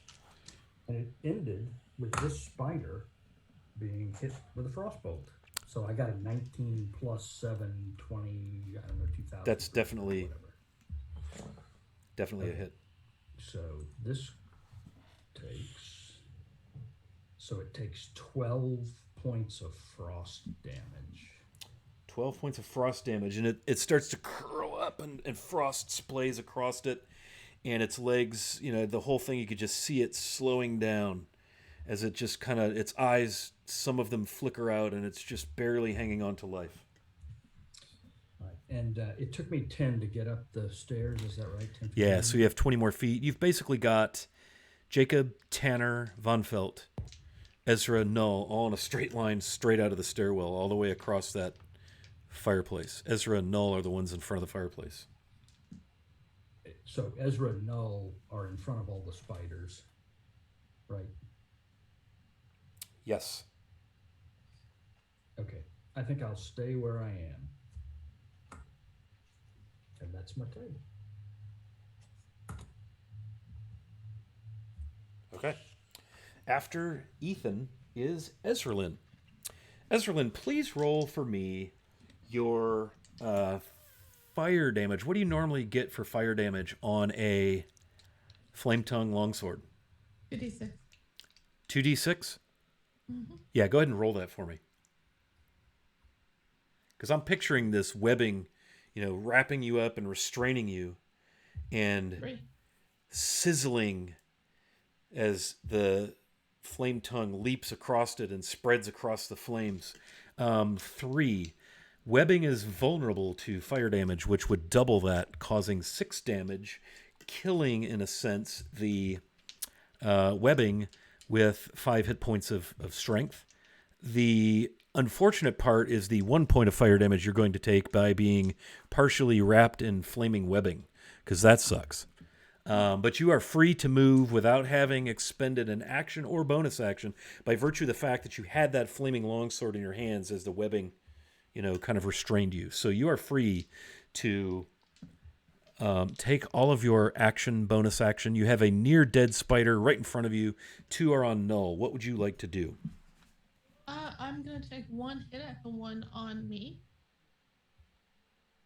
Okay. and that is a 20 to hit, dirty 20. Okay. That's a good hit. That is 10 points of slashing damage and 7 points of fire damage. Okay. What was the total? 17 points of damage. Yeah. So that one in front of you is down. Okay, I want to kick it out of the way and take my next shot at the closest one to me. Yeah. There's 2 on null, both unharmed. Okay, I will take a shot at them. 10 to hit. Okay. That's a hit. Oh no, 10 to hit is not a hit. I'm sorry. Oh, Jesus. I got so used to saying 10 to hit, or that's a hit. We have lots of +2s. Lots of +2s. +2 would not be sufficient. So save your +2. Yeah. You do have advantage Yeah. if you want to use it. No, I'll save it. I know I have a couple, but I'll save it.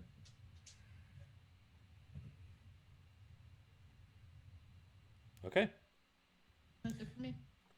Very well. We are down to the spiders. The one you just killed is dead. That's good news. Let's see. I've got 2 on null. Null is free. One is going to turn and try to bite you now that you're free and moving and looking rather edible. How does a 15 sound for a bite?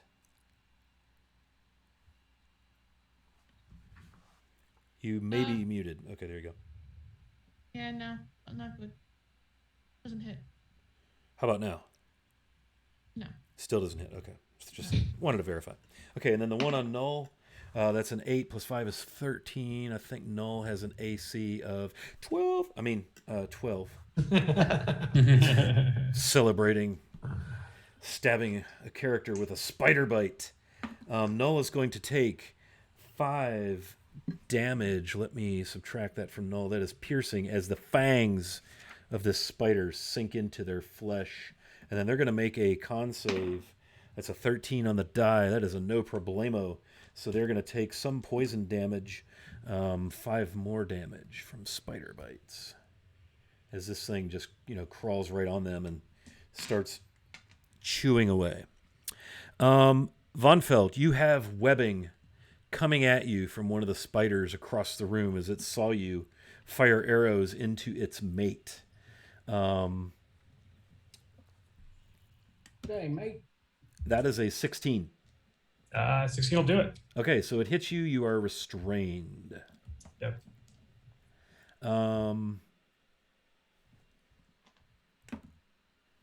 Okay. The second one is going to fire webbing, and it's going to fire at Ethan.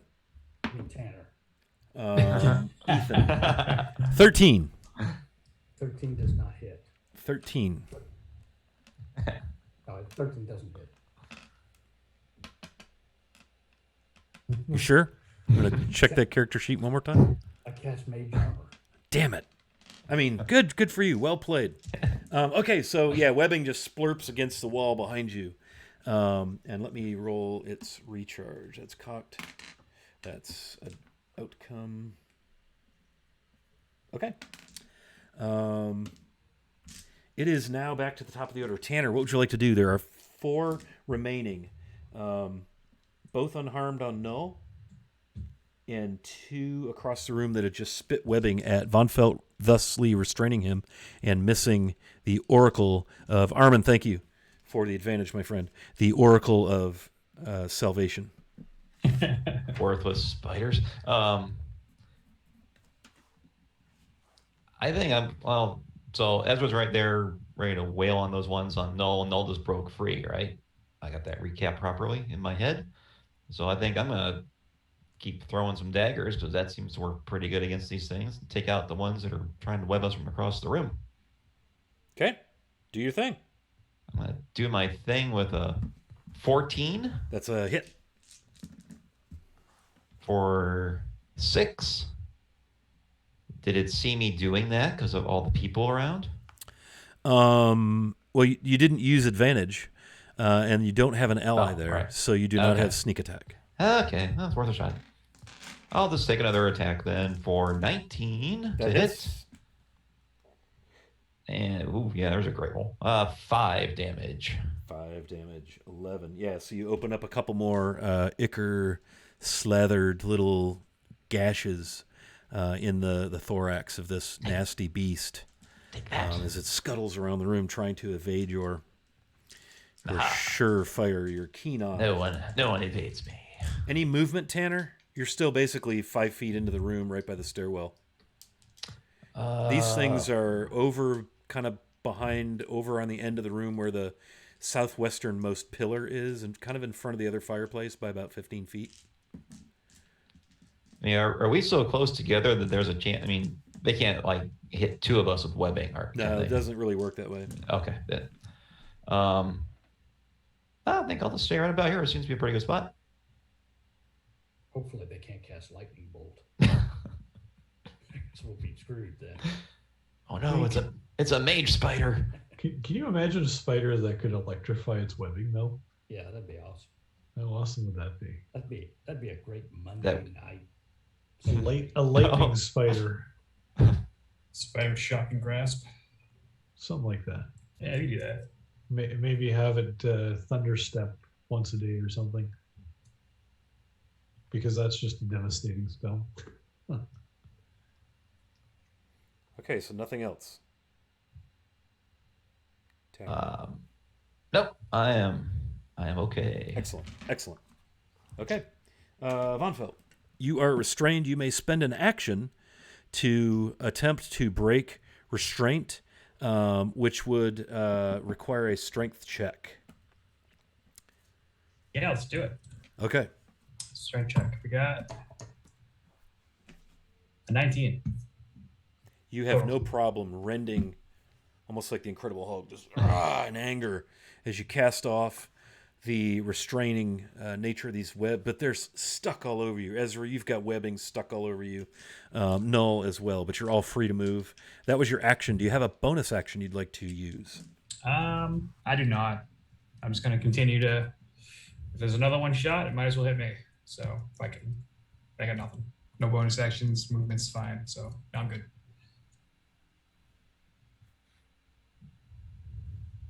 Okay.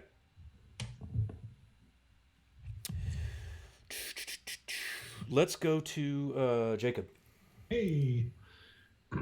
So there's 2 on null, and one of them is injured, right? 2 on null, 1 is injured. Correct. 2 Yeah. across the room, none of which are injured.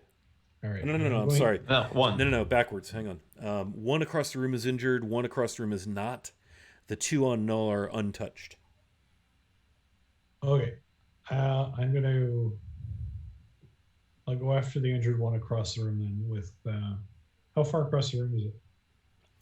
It's, again, as I was saying before, you see the southwesternmost pillar Yeah. in the big space upstairs where the cauldrons are and the slots in the floor.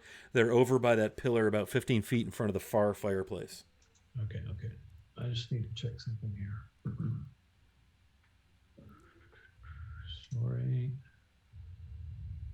20 feet. Okay, that's good. I will move my spiritual weapon over there. That's a bonus action though. So first, my action is going to be a firebolt against the injured spider. Very well. That's a 15 to hit. That'll hit. And that is nice. That's 14 fire damage. And then the spiritual weapon, You said as 14? bonus action, is a 15 plus. The spiritual weapon is attacking the one next to null then? Because it killed the one on, or it damaged severely the one on Ezra.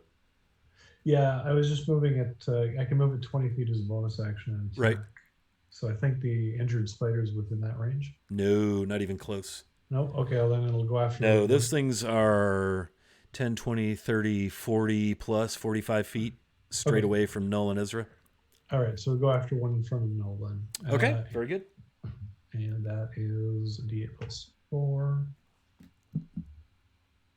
Where'd my D8s go? Oh, there we go. That'll do.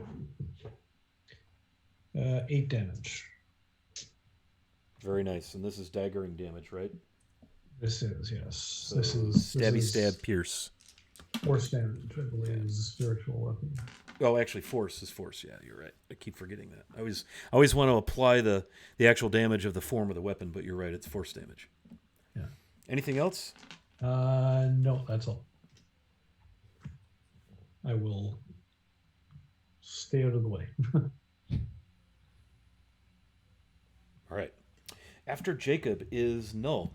Null, thoroughly annoyed and disgusted at the spider that just bit them, is going to take a mighty swing using one of their advantages to hit this thing. And that is a 12 plus 1 is, let's see. Come on. God. 12 plus 1 is 13. Going to burn a plus 2. And that's going to hit. That'll be, and they're going two-handed, so that'll be a D10 plus 1. That's 5, and 1 is 6. And then this spell of theirs is going to increase the damage. What did I say? 6? Yeah. So many things to touch and click.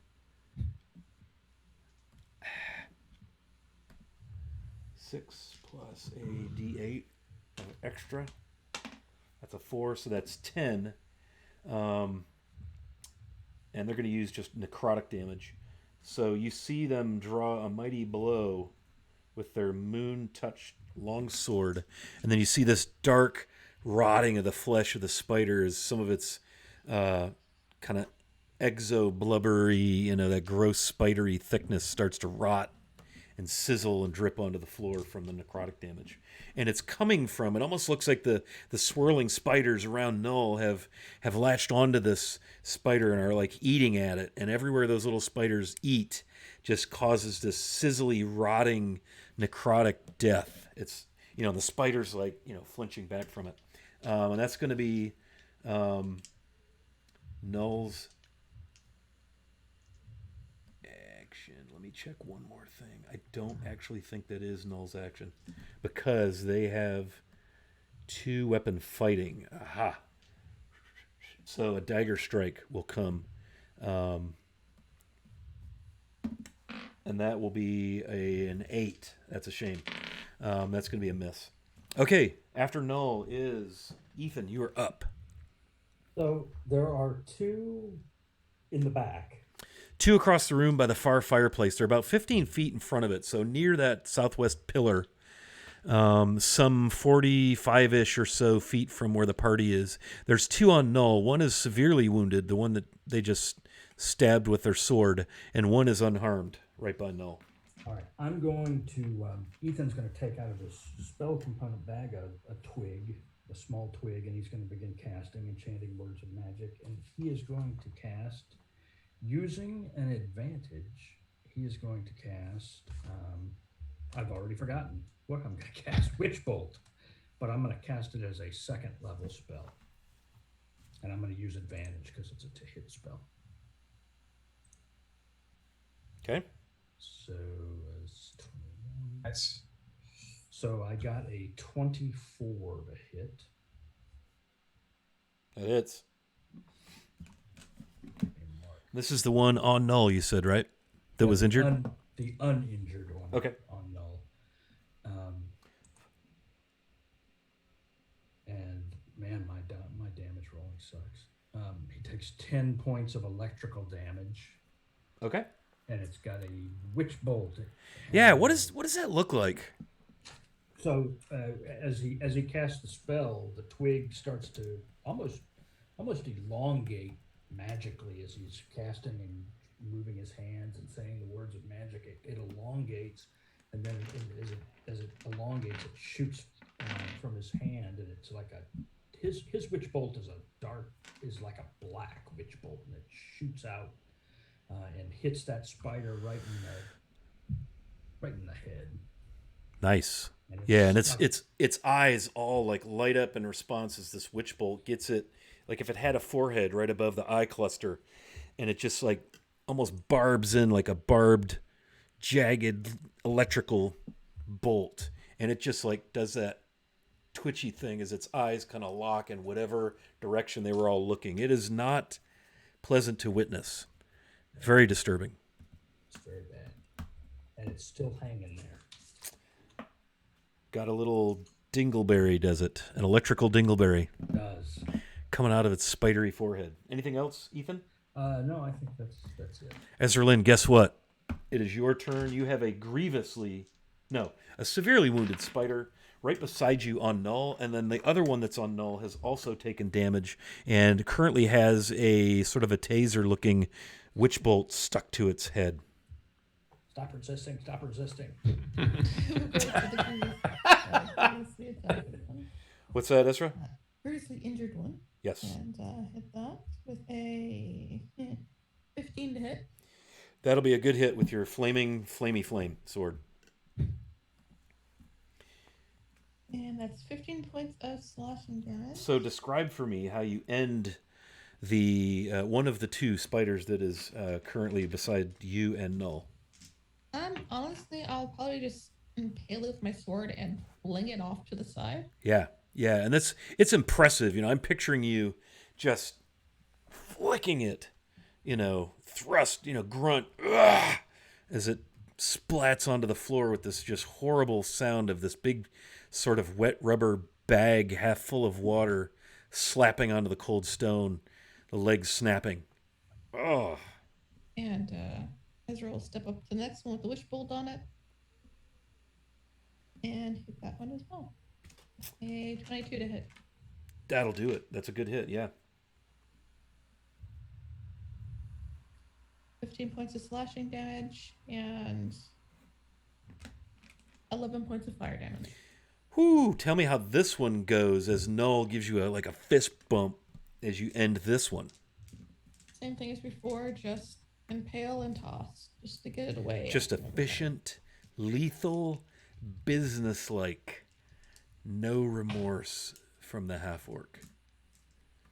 Yeah. Anything else you'd like to do, Ezra?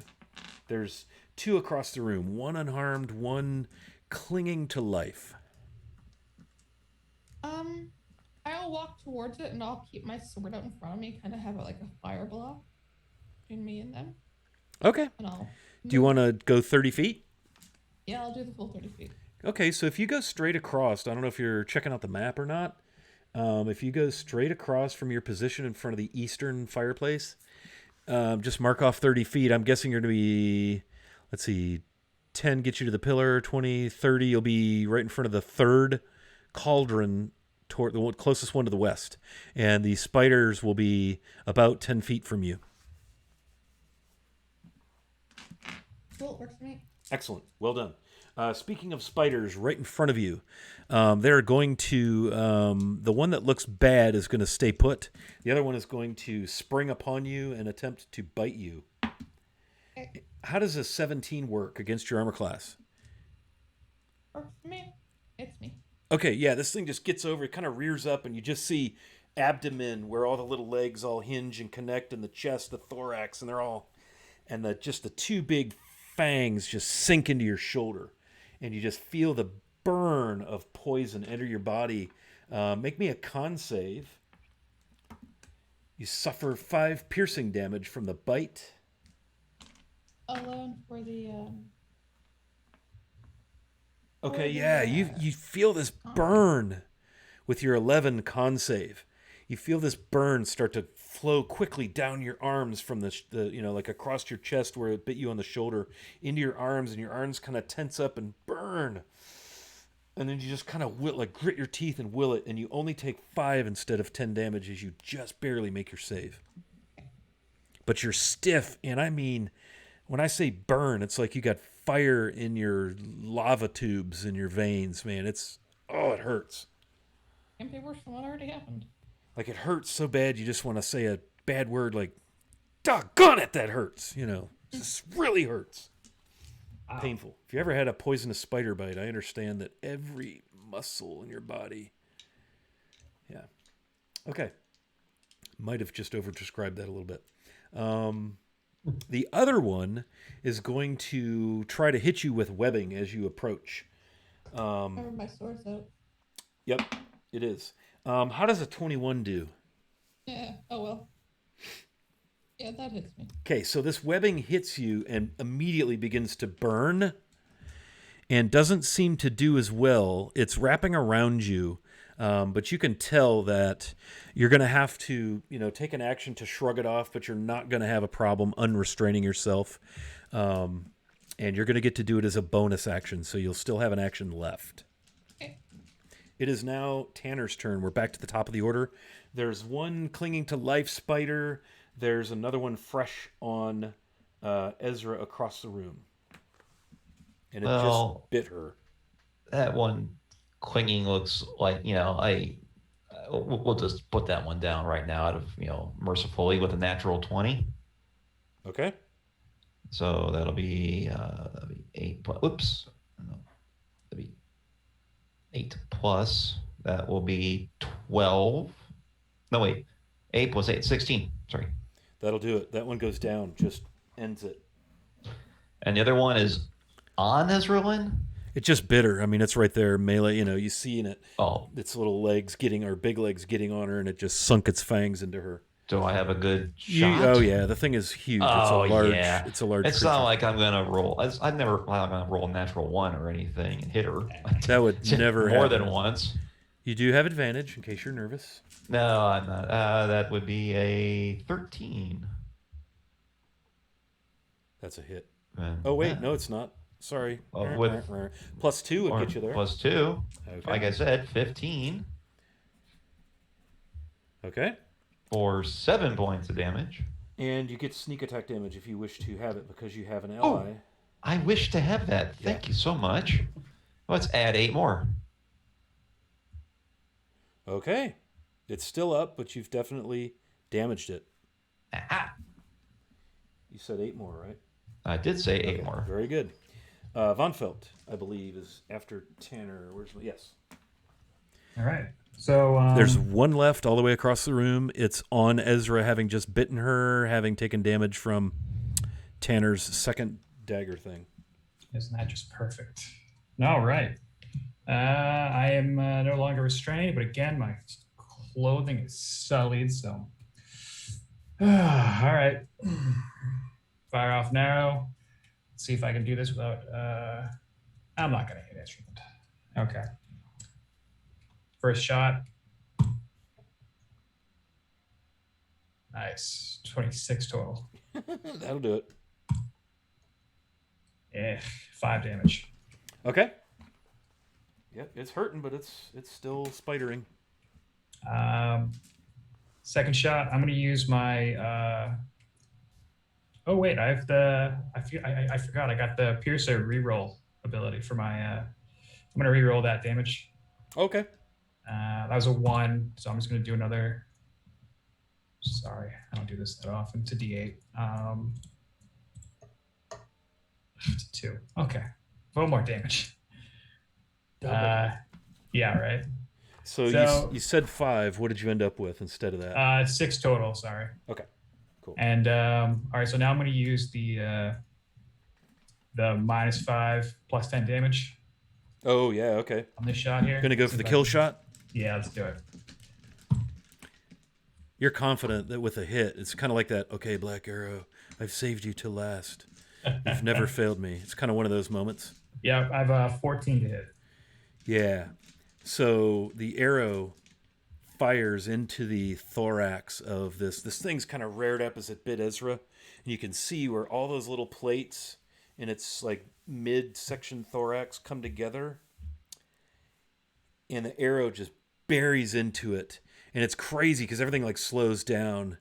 And the arrow is almost like spinning. It's a crazy cinematic moment. And it just goes and falls with a splat backwards. Excellent. As the room drops to silence. Hey. As the 9th and final giant spider has been slain by our archer friend. The room is pretty well illuminated for Let's see. Ezra gives 40 feet of bright firelight, followed by 40 feet of dim. So that's 80 feet. So most of the furthest corners of the room in this big, there's a stairwell on each side. There's the slits, there's the cauldrons, there's the pillars, there's the 2 forward chambers. There's debris. There are dead dwarven skeletons, carcasses. Oddly enough, none of the deceased dwarves that you've seen here have any like dried skin or meat or anything. They all appear to have been absolutely eaten clean by goodness knows what. Couldn't possibly be those fat, happy spiders we just dispatched. Or the flesh-eating undead ghouls and ghasts, or I don't know, all the above. But yeah, very, very much picked clean. So what would you like to do in this large chamber? I think we should search it, see what's here. What he said. Okay. Hit me with some searchingness. What do we call that? Investigation. I got a 16. 10. 15. Okay. 18. Nice. Yeah, so you can kind of put 2 and 2 together as you look in this. This is clearly a staging place for, serious amounts of death and killage down to the ground floor, right? You got these cauldrons. You can see where the rack is actually on now broken, splintered wooden wheels. You can see where it could be rolled over to where the fire is. There's big hangers in each of the hearths where they probably heated the oil and then put it in the cauldrons. And then you could see very easily where the cauldrons could be wheeled to the slits and dumped upon an advancing group that's in the entry gauntlet way. On the first floor, there are arrow slits in the south wall. There are arrow slits in the three arrow slits in the walls of the 2 front kind of bastions with very, very dim sunlight, sunset colored light coming through. And there's nothing else in this room. There is a door to the northeast that you'll recognize, Jacob, as a space you've been in when you came up the curly tunnel. There's a door in the northwest going to another space. There are no ballistae, which seems odd. In the very forward bastion arrow slits, you would think that would be a great place for a giant ballista, but there are none. Maybe they're too big to move up the stairs. Right. I see on the map, basically, we've got a pocket where the portcullis would come up into, yeah? Just north of the slits in the floor. You can't really see that because it's all walled in. Yeah. But if you were metagaming, you would know that that is in fact the hideaway where the portcullis does hide in that wall. Right. That's a wall that goes to the ceiling, so you can't really see that. But yes. Okay. Wasn't sure if it was exposed in some way. All right. Let's search the last room, I guess. That would be the westernmost door. Okay, so you open that door, and it appears to be almost exactly the same size, maybe just a little bit bigger than the other one. And it appears to be like an old barracks. There's another sooty fireplace with a little bit of a very, very dim now glow from probably light coming down that chimney. And there are what appears to be the racks for some bunks, cots, tables, chairs, all intact, but covered in dust. There's a couple of foot lockers, and there is a steel shield on a hook above the mantelpiece, hanging on the wall, that bears the symbol of Axeholm, the dwarven gauntlet clutching a hand axe. Is it in good shape or is it serviceable? I mean, it's a steel shield. It looks like it could use a good, polish, scrub, scour, but it's, yeah. Cool. Yeah, I'll leave it where it is. Jacob doesn't have any need for it. He's already got a shield. How A about steel these, shield probably be too heavy anyway. how about these foot lockers? You can look through those. Probably find spider eggs or something. So look through the foot lockers. Anything interesting? It's a lot of kind of dry rotted. Maybe there was clothing in here. You see, like, there'd be like a chain shirt in one, maybe a rusted, splinter handled hand axe. There's really not much in there until you kind of poke around a little bit. And as you scour through there, you find amongst the footlockers a total of 10 bars of platinum, each 2 pounds. So essentially, you have 20 pounds of platinum sort of randomly hidden in these footlockers. That's actually a lot of loot. Yeah, I'm trying to remember, what is 50 gold pieces is a pound? I can't remember. It's in the player's handbook. But yeah, you get 20 pounds of platinum in the form of 10 2-pound bars. And I would picture a 2-pound platinum bar to be maybe the size of the width of a large Hershey bar. And maybe an inch thick. I mean, that's a dense metal. They're not like huge ingots by any stretch. But you pick them up and you're like, damn, it's got some heft. So you have a small ransom, a small king's ransom there. Good news. Good. They're beautiful. I don't know Just who has the map, but if anybody's been checking off rooms in the map, you've looked. You're standing in the final room. Yeah. before we leave this room, just out of curiosity, I'm going to look behind the shield on the wall. Oh, okay. You'd have to take it off the wall, I'll take it or off I guess the you wall. could, kind of lift it out and peek. Mm-hmm. Whichever you wish to do. The shield it's steel. It's not terribly heavy, but it's a pretty badass shield. It's beautifully made, but you could tell it's got the weary burden of time upon it in the form of a rustish patina. It comes down off the wall, and behind that is stone wall. What's the stone wall worth? Oh, never mind. It's worth its weight in In stone. stone. That would have sucked. If there had been something like really valuable hidden back there, and we were just like, it's just a shield, and walked away. So, okay.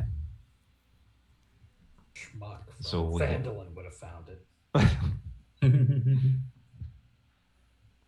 So we have cleared Axeholm and made it safe. You have. Because that's what we do. Is it worth checking to see if the shield is magic? Sure. Can't hurt, right? I'm gonna cast detect magic, but I'm gonna cast it as a ritual. Okay. Very good. Yeah, so you spend the 11 minutes necessary. I'm assuming the party's just kind of like chilling. You have ample light here. You could probably, just look around the rest of the upstairs. There's really nothing else, to be found.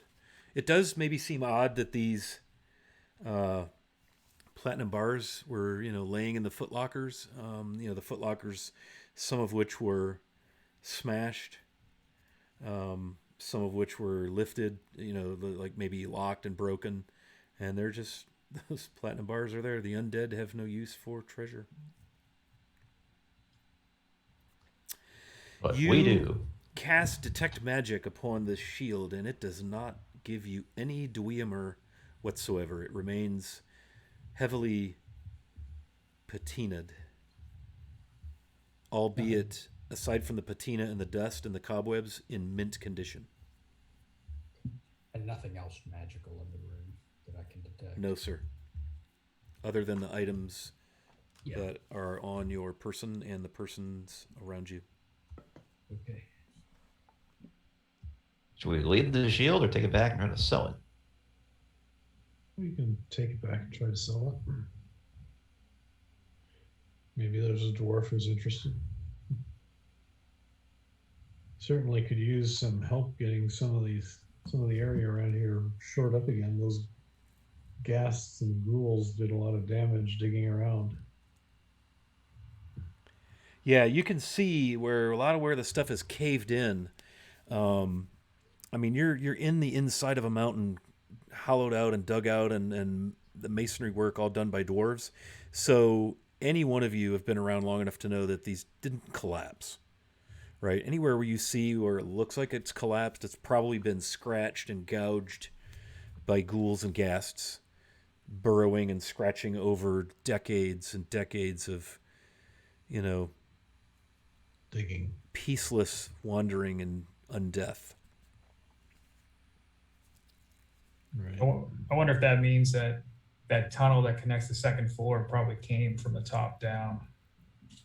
If they were trapped in there, because otherwise there's no point. They would just dig into the wall going out.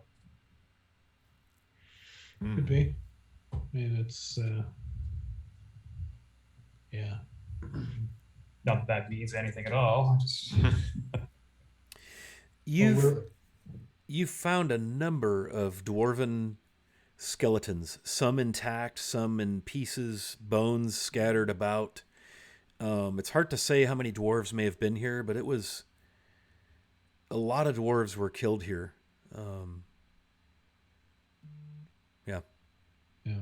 And obviously a number of them were turned to ghouls and ghasts. There were 14 ghouls and 15 ghasts. Wow. 15 birds and 5 fir trees, as a matter of fact. Oh, wait, that's a different.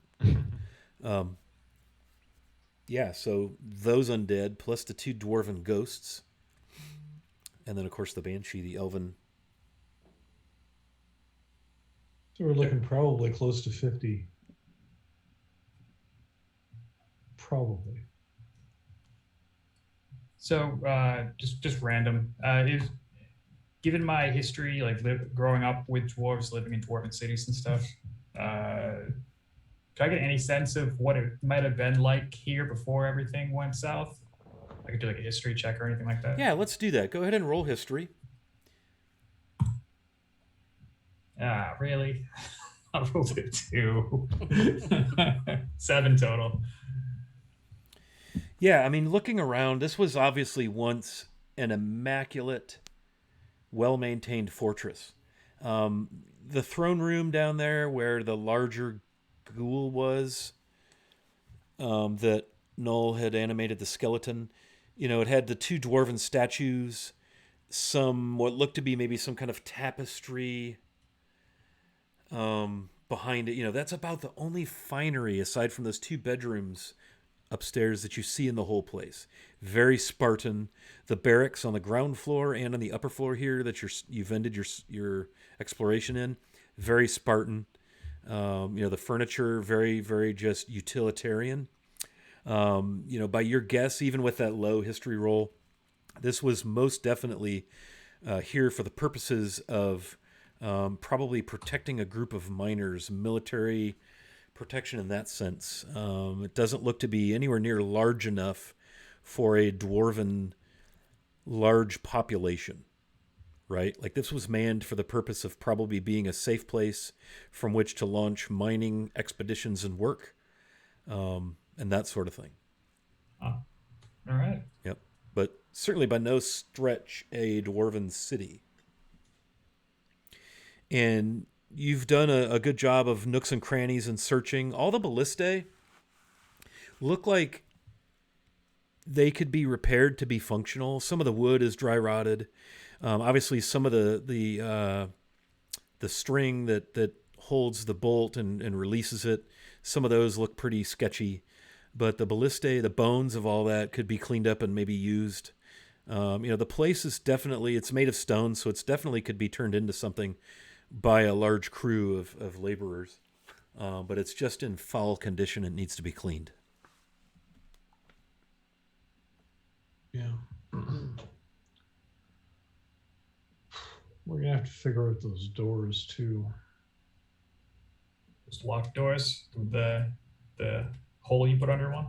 Yeah. I don't know if they will. Well, we'll figure it out. Yeah, someone else will figure it out.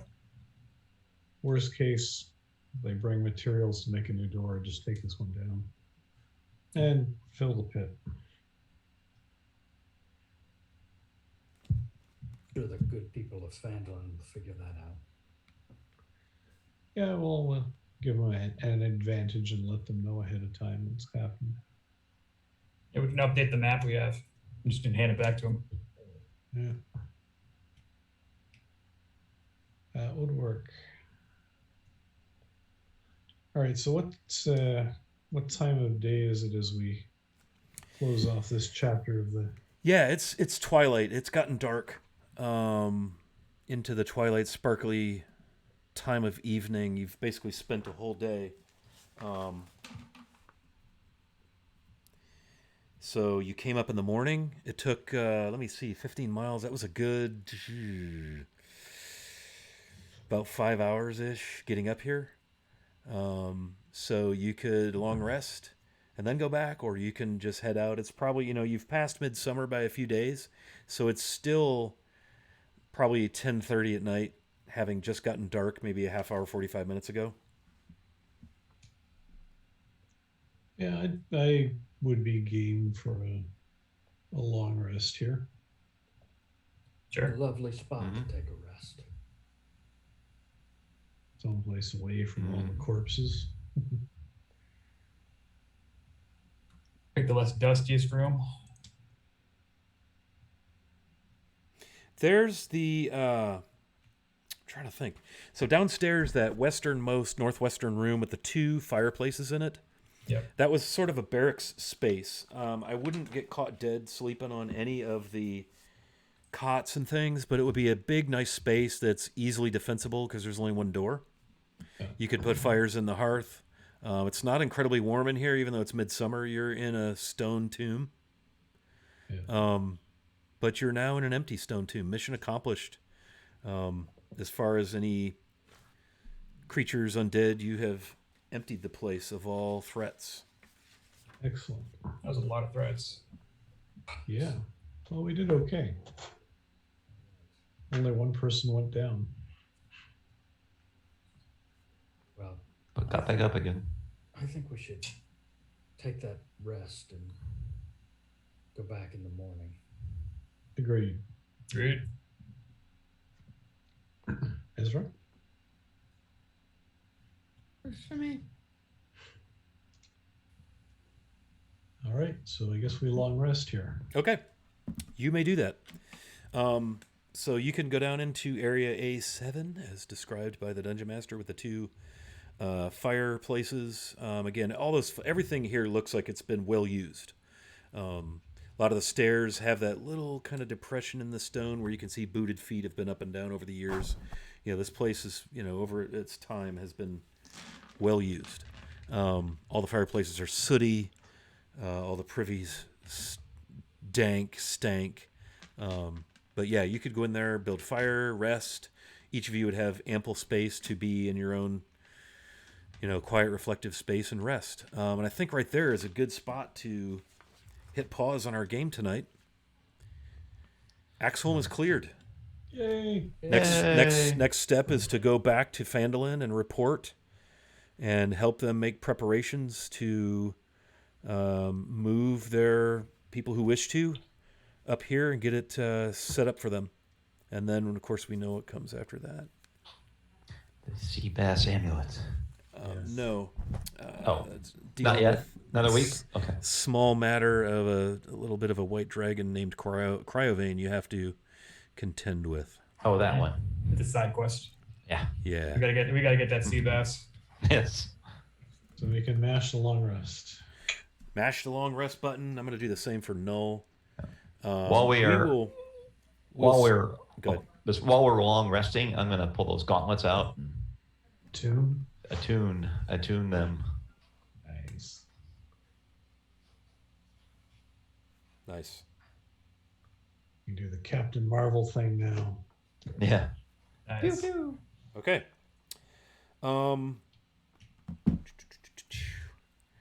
let's go around and catch outros. We will start our next session at the end of your long rest the next morning. Ooh. Okay? And you are in area A7. Okay, so long rest at A7. Drow elves come out of floor. Okay, very good.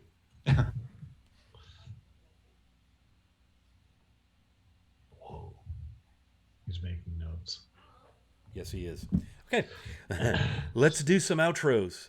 Let's go ladies first. Kayla, Esserlin.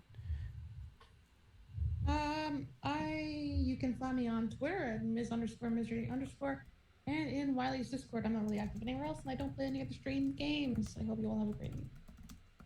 Good night, Kayla. All right. Thank you, Kayla. Very good. Von Feld, Matt. I actually got kind of a long one, so if you want me to go last, I'll do that. Good. Yeah. That's cool. We'll do that. We'll go over to Ethan. Hey everybody, I'm Chris WikiVA on Discord and Twitch. My Twitter handle is somewhere on the screen. I play here on Wednesday nights, and I like Kayla. I play nowhere else. This is the only place you can see me play Dungeons and Dragons. It is right here, and I enjoy playing with this fine group of folks. Okay. I love it. This is fun tonight. Yeah. How about Tanner? Tanner, Bo Banner, Banana Fan. Never mind.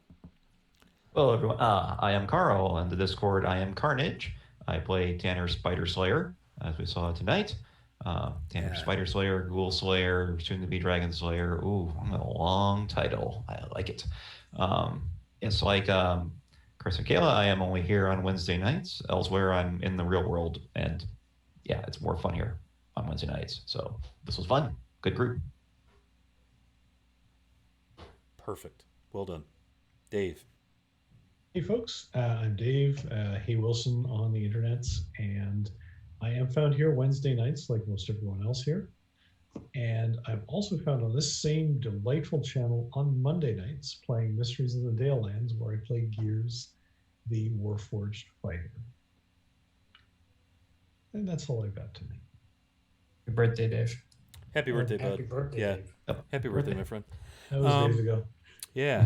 Let's go back to Von Felt. Let's hear it. What do you got going on, man? Sure. So Start on the that marketing. Dungeon Glitch. Yep. Well, sort of. It's on that Dungeon Glitch on the onlines. I'm just gonna read it because I'm awful at coming up with it. So I just want to mention that if you're free this Saturday, I'm part of a charity stream benefiting the Trevor Project, which is the leading organization providing crisis intervention and suicide prevention services nice. for LGBT young people.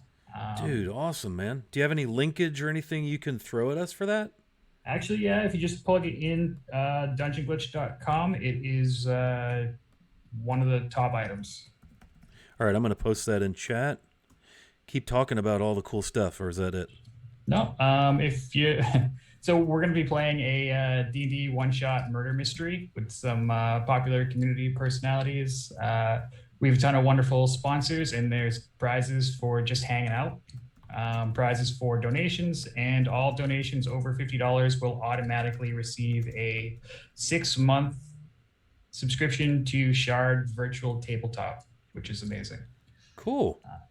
And what time does this all start?